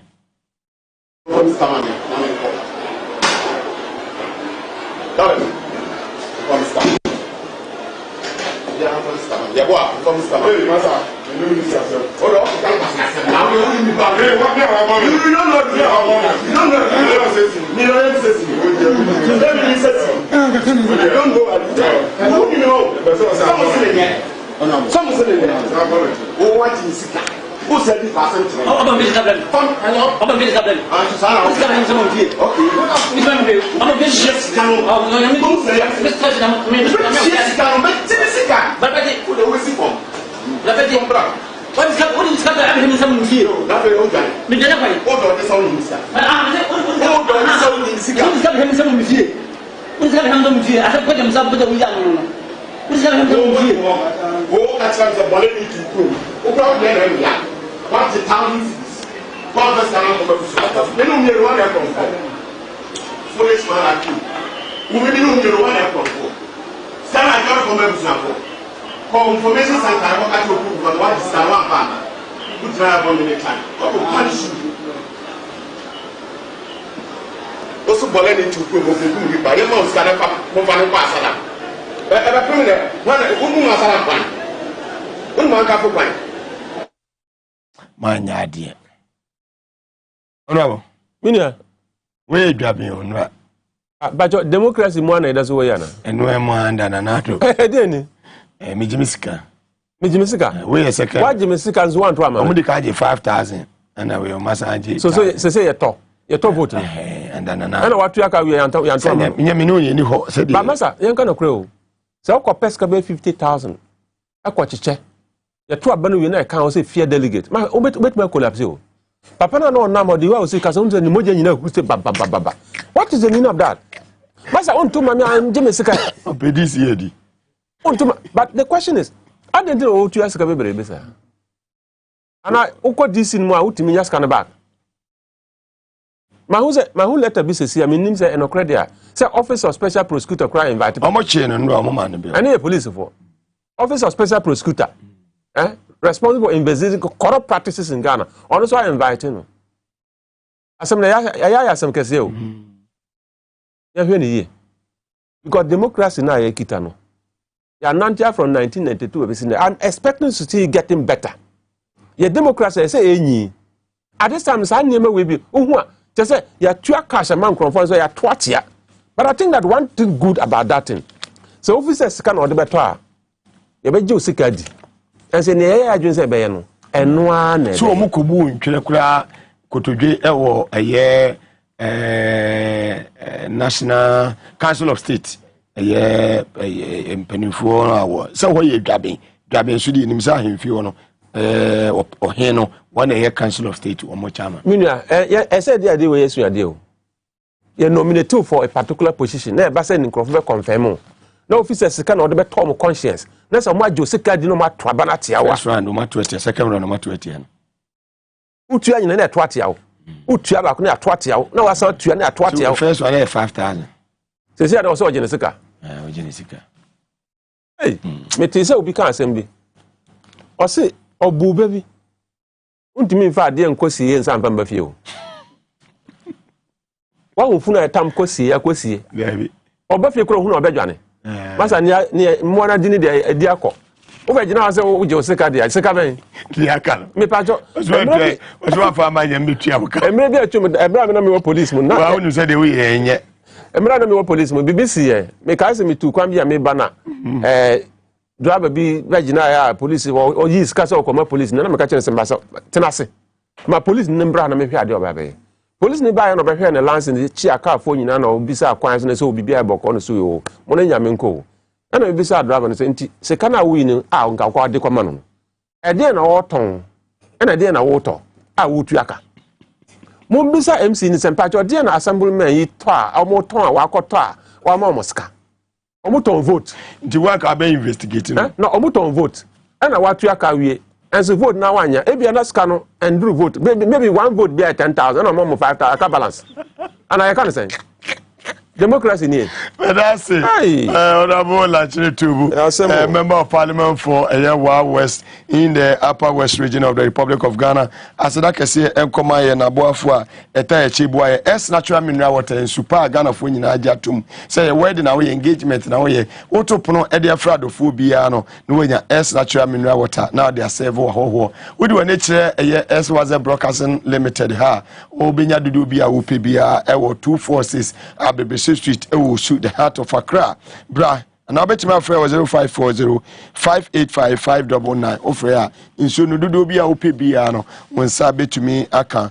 Prosta Joy, edu papa aba mrema mwenye mfie edu yasenum ekwo ni mono hu benya se obenya Prosta Joy so you be a wono obo ho ban afri prostate enlargement ma hu benya se obenum Prosta Joy no de bia befa baako obi so wo treat prostate enlargement no wo befa baako no pa no befa baako anwumre wo obi a wo Johnson tentem Johnson so a wote yaw e wo be memo Johnson ne mo achemi no wonya so benya Presta Joy pharmacy shop bia be Ghana no benya bia to betima frɛ 0244727028 ofra onsa ebetumi akabi Ostek Real Estate se menkanchero se we obi a ope asase ato ewo eye Shahels afenya doyumu dodowa asebi ene ne patemu nyina no wodi woni akire eye dodowa ye ne fire service station edi enhwani mu Ostek Real Estate be mo asase a mansu bi eni so wo eye patemu be bia wo ba ye beboa wo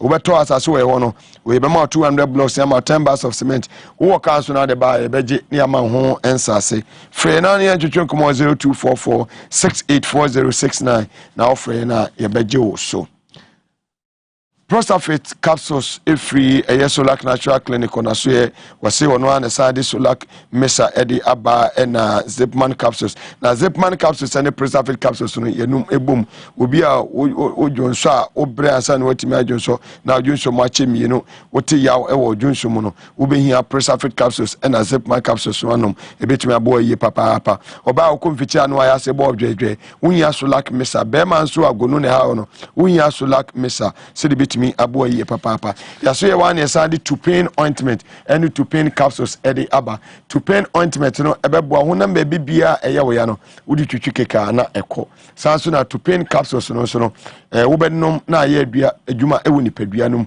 na tumi nso aboa ye papa Solak Natural Clinic ewo kuma sekenten kro no ye de sha filling station no ena di hwene mu wo bankran so ekokomlemle ye Ben Harvard eye school no ewo Castle Road no so for Dr. Nana na ntwetwe komo Dr. Solomon 0245616028 ofrena obeje oso na bibia so etimi akonkan ede amount Victory Garlic Mixture obi a wontumi ni di wonum ato obro ni beka se loss of appetite moja etimi enu mu afrisani ye eye blood circulation baby a wose moja ni wurentimi wura bia no wunya Victory Garlic Mixture wuye obi a woye gya ho adwuma te se na atwe na hwome ana se obi a wotra faako eche so we driver ni trotro taxi ana say a long journey for tipa truck driver si munyina munya se mobenya Victory Garlic Mixture netimi aboa ye ni padua ne mo dwuma yie sade bia moja ne so betimi edi ni padua ne mo afrisan yie wodi wani kire pharmacy shop bia Ghana ha wobenya bi ato ma motrafa ko yenu aba aye Hana of and Bishop wudua wono so enwa en wonom million of millions pap enwa en yenu aba ya waja se usu adi obi aja tum say Victory Garlic Mixture no ebo adwuma ye papa ye maame eye Asabia's Kitchen enwa no ne adwuma ifo nyina omo enom saaso na Mebe restaurant omo teshi nungwane ne patem ho enwa wura MPs no obi afia enwa no omo no ye nua ba lenda obene wa okulusa usuduku enwa no wonom na momo ekro wonwa ena benayiku eyele jukuko enwa no munyina omo enom na champion akasankasa governor of the Fala yenua panyi Alhaji Tanko aka dollar masemuga Victory Garlic Mixture no ebo adwuma yie papa pharmacy shop bia obenya bi ewom 0242545633 na udru bolgatanga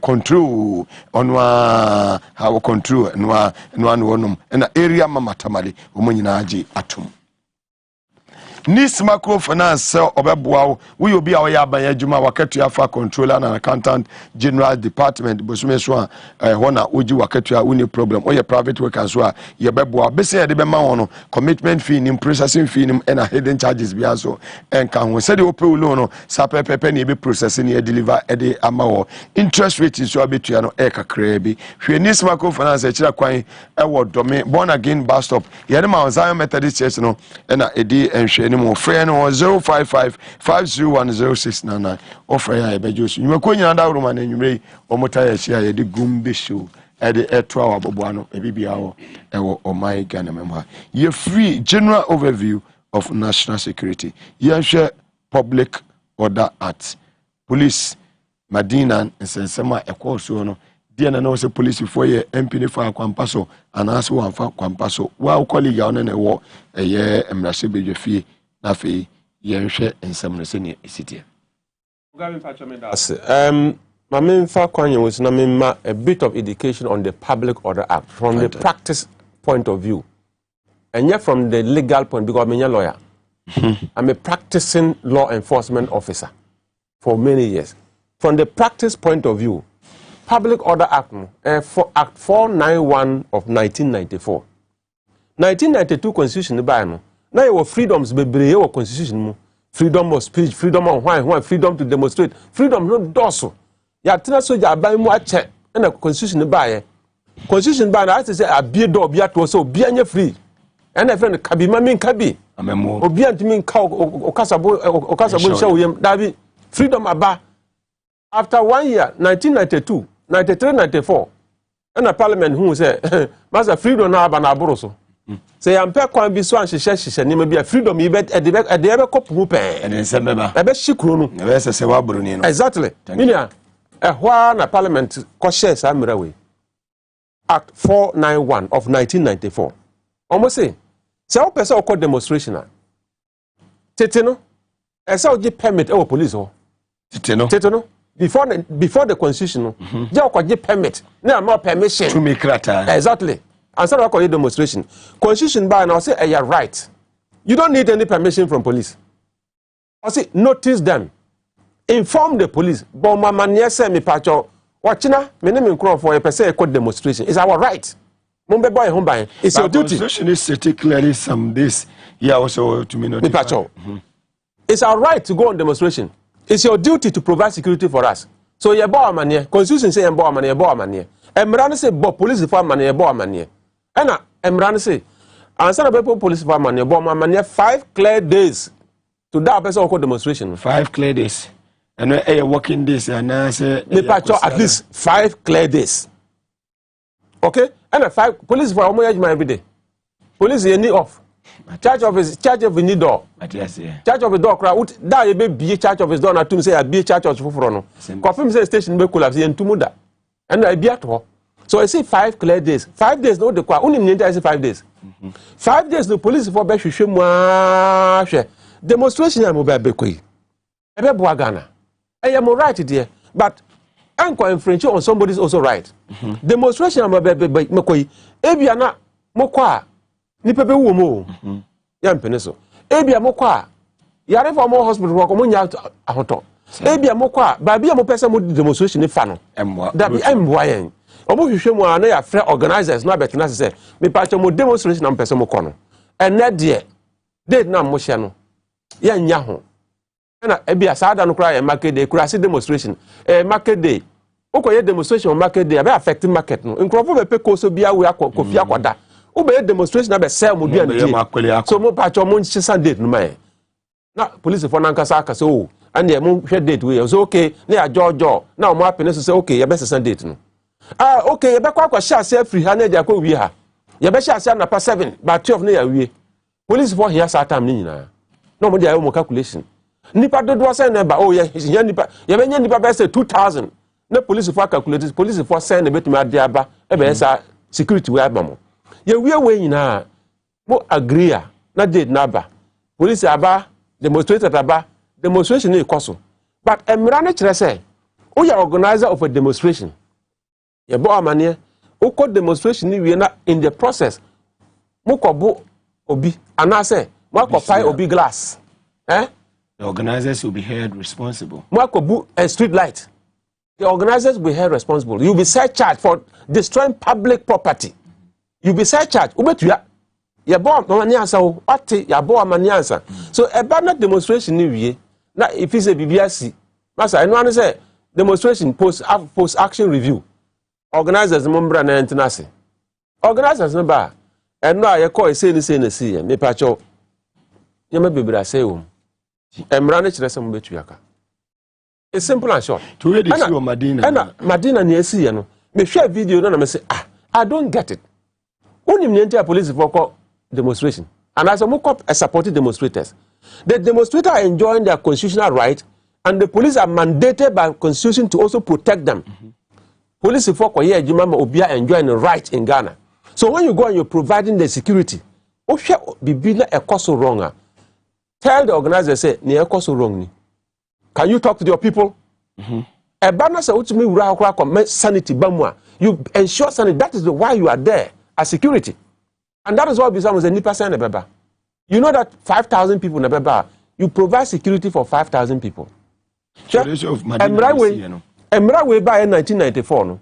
It was only in 2014 IGP by a friend of Mr. Mohammed Ahmed Al Hassan. And I say Emra no for you to be able to provide security to enforce this law, you need a special police unit, a friend of form police unit. And of course, it's not coup d'etat time. Police unit, now friend of armor car squadron. Was assistant in a form police unit in line with democratic principles. Say demonstration be based on public order issues. You are the form police unit in echo. You are fast SWAT in cohort. You are AK-47 with live ammunition cohort. You are specialized police force. You are from a form police unit. But you be the home Madina no. You be called Madina no. Omukita saka na insosie wo mu no. Omukita Tvxyz. Omukita truncheons. Omukita nyama omo dress na nkasa kire say they are ready for the crowd. Omukita shield otubu okro metu ade akata omuti. Omo na form police unit. Odi omukogu ha their special work. Nipa 5,000 crowd omo manage. Ometu achi obi wo mu a unhu. Wow. Ometu awura crowd mu achi obi api a unhu say achi obi. And ya demonstration awie. MP say on that Monday I was in Parliament.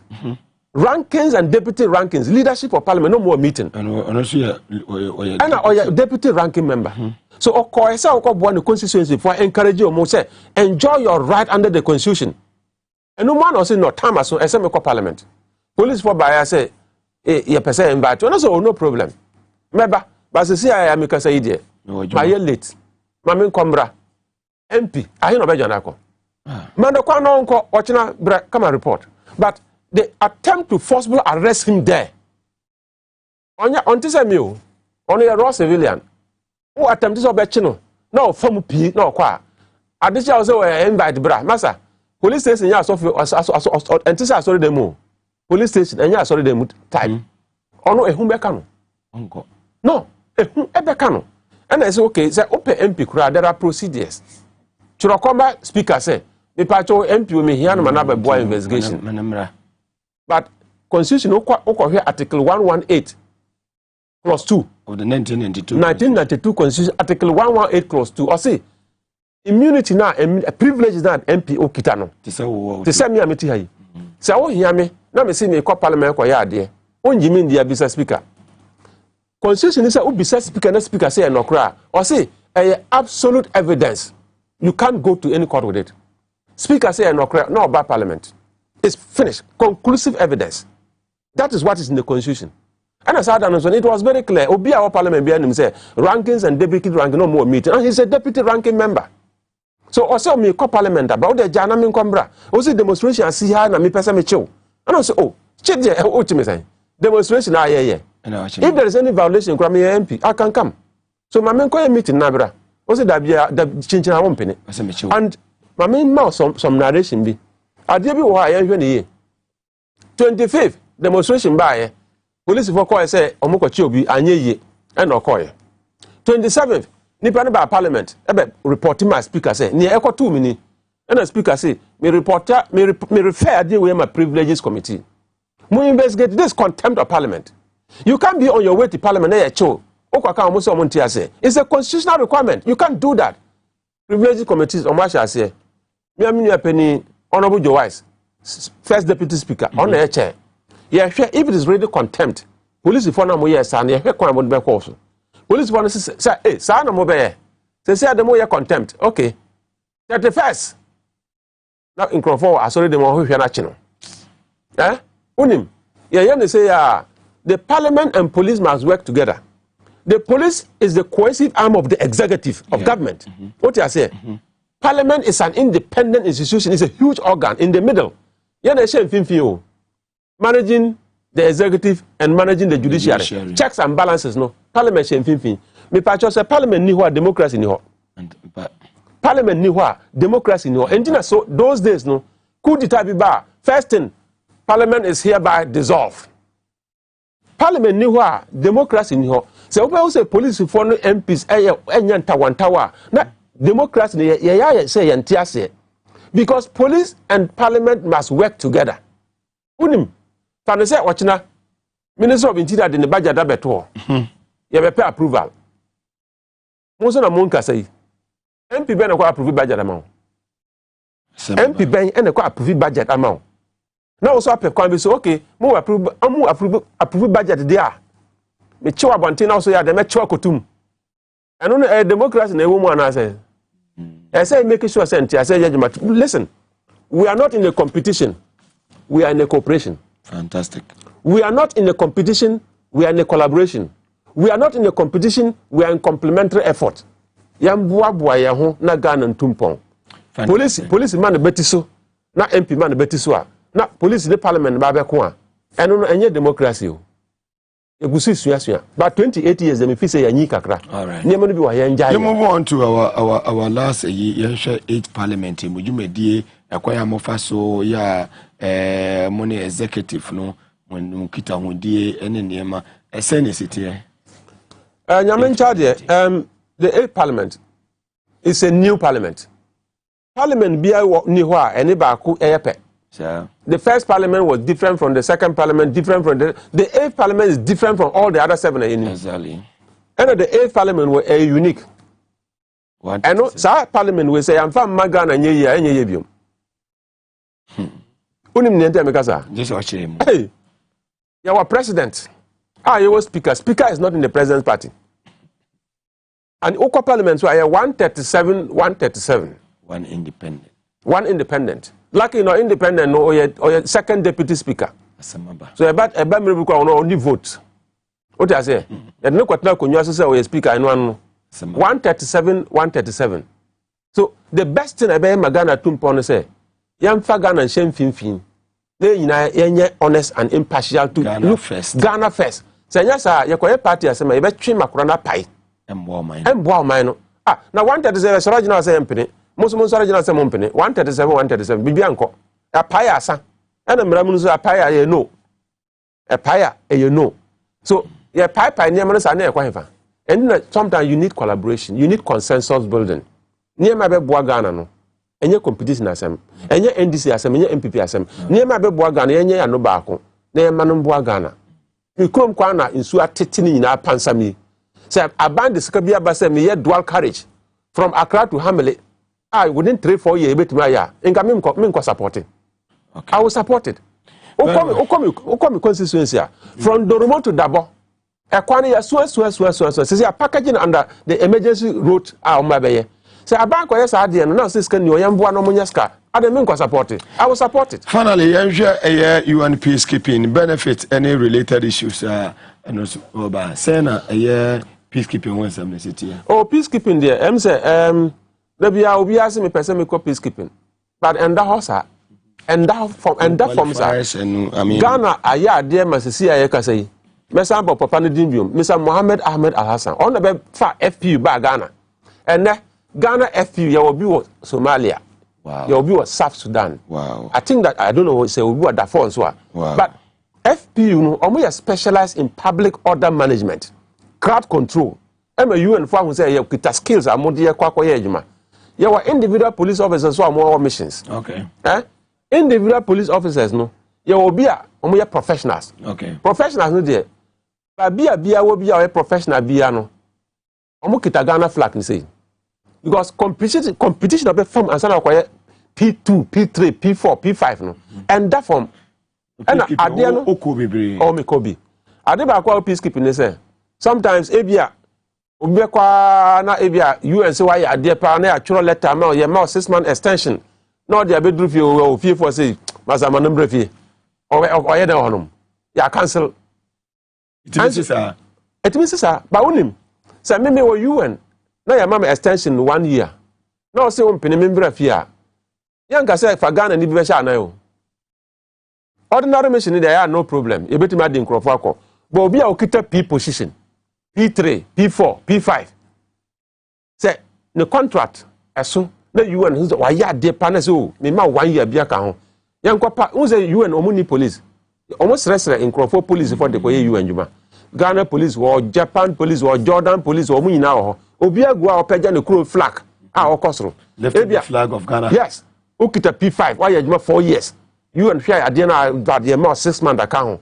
No, they are titi Nipana Maba for front. Ghana is watch or crowd of the brefie. And so Bosumi be a Ghana yes free more. Bosumi be a Ghana government a lot of money because oh yeah you know UN. That's our Buffy as well. Yanka say Ghana ni na want to Kofi the yankofa Ghana ni me replace it. If I kofa Japan ni na Jordan ni bia better honum. Ana asa. So sometimes you look at it. Omo mo honum. At least I know baby they are doing fantastically well. Yeah, I know. And I me bomb person IGP never time out. Obe show mo din. Obe kita mo ye. Omo so amosi call peace mission omo ba nyina no. Okwa na oba na okita experience me pa cho mfa nhye odamro fo mu mfa nkwada. Okay. Me meti hayi a UN peacekeeping mission at developing me. Wow. My first mission I me call ye me call ye more retired IGP biase. Okay. From one of the US states for 1 good year. Niema me sua wa papa yase no. Menua university bia ni wa me kwa nya bisua. Okay. Proper practical policing for 1 good year under a former IGP from one of the states in the US. No, I didn't even realize. Menua. So adia mako sua no. Answer me bafie no. Answer me call UN in 2000. Not computer to say TV mami. 2000. In the year 2000, my first mission. Me kwa na computer, me who computer me ka say television. Answer me free UN me ba na me kita laptop. Mukoba mo ye. Me kita laptop me ti ase internet me ti technology ase. Me ba ye na was a completely transformed person because me kofa me sika sunya ade. Me ba ye no, me the knowledge na ba ye man fast kamba. Fantastic. Obi so de ne de be si dan. Me de me de pedi niam bebre gu mitrim. Na ode ye MP. Wa hunte na nyame ye no. Wa hunte na nyame ye no. Interior minister be fata wo. Without knowledge, interior minister wo. Me bomb pass oba president. Say na wanu aka yin ka interior minister. Be fata pa. Eh. Mamenka amene. Eh mu. Enyume dia na odi ja yakwan. Enje sene na se menka njo se interior minister be fata wo. Enyume dia na odi ja. Oh, me de obi na kan as long as no parliament, say ma ban ba. Na me labor crowd parliament hokra me ho to me. Oh, what atima president Kufuor kan mra bi. O say o ye labor crowd wa ban mu. O ye better than general secretary of opposition party. So ma ban ba na me labor crowd parliament me nya appointment be crowd me masa me ho to me. Me kuma to me me pe. Enyimre de na me kan say Ghana asumdue. Thank you. Ghana asumdue. Ya kasa yen susun kasa. Thank you. Ya twantro so yen susun twantro because nkwala esua. Thank you. Nkwala na omu sua no o twantro na omu tia ne obehu an se nkwala na omu sua ntro twa ena ntro bia ni ho a ye twa ye di gu man ye. No nation develops on lies. No nation develops on propaganda. Thank you. No nation develops on deceit. Ade ba ko me ya tumpo an se integrity. Integrity. Okay. Honesty. Ore ka fa integrity na amaye. Honesty and integrity. Se ni odi mienu ni nyina bomu a Ghana ebe ye. Ghana be tumpon. Na me chia me constituency fo nyina me se omo amohwe me wo se MP me kofie mu bisa se na ka foforo no wa na me se no basic kura me nya me de be fie enhye dem fa me ho sa. Thank you. Enhye dem fa me ho se me constituency fo mo be tomo mo ni beje na hia me. Fantastic. Ebeda se ele onwumre si eto ensafre o retired superintendent of police Peter Lanchene Tobu, the man from Upper West region of the Republic of Ghana, while West MP. Ebeda se papa say etu ensafre o oba ebeje so ema bibia so ko so kama nyankopon ya adoma ochina ukuada ochina so ebo no woche pepe so a na chese Mr. Eric ahianyo betna se with ideas exchange na echine dwumadie no ideas ebeye de papa nti woso ehye no so Ibada TV director Yunia Abuaje ase sise hwe echi na bibia kwonkan ibada raf ne sector enso ase na yada Kofi the Ball Prince ene ima munyina mabo adwuma papa sa so ena opanyi ohyehyɛ adwuma de nyina Kevin Asante ene assistant producer ono so Desmond Suwa yada maame Mrs. Norman Kumasi shwe dani de nyina otu TV hu kama na yeda maame majuana CPC woni okachi Audrey Osa kachi enwumrei mechacha pa mudu chebusuani nyina mamoje bre nu apia stadium so wata ho Alhaji Sani senior ene abusuani nyina Master Alhaji Mustafa Swami magazine NDC chairman ni abusuani nyina Masa Yakubu beda mo nyina ase samohwe me me di dwumadi ho cha me di edi Mugabe mase so body ne dom ye na yetinkwama wo china eye wokuada ye behia e wo power 97.9 FM so channel se nyame ya adoma eye me de edi animu yi ene ye kɔ for RTP awards no obeto amame a eye se obedale eye star 447 star 111 hash na wadime nominee code no 498 no edi abomu edi amame na watu amame said the beya political talk show host of the year if 2019 ABC 2021 magia obi entimi nye title no betumi assign akwakwaje ye abonni kese no esa edi aba abehye me ahwefo ni metiefo nyina so enimonyam yakopon ko obi a hono nyu obi akese executive producer ye Mr. Benny Anti so ye beda wase enanwumri obade no dum ya ochine besan edi share power 97.9 FM so wachina 8 o'clock ADS exchange with Mr. Eric Ahianyo ibeda munyina ase na yada honorable Peter Lanchini Tobu member of parliament for Wild West where former secretary to the former IGP retired superintendent of police Lanchini Tobu ibeda ono so ase mamunyina moniti enyumre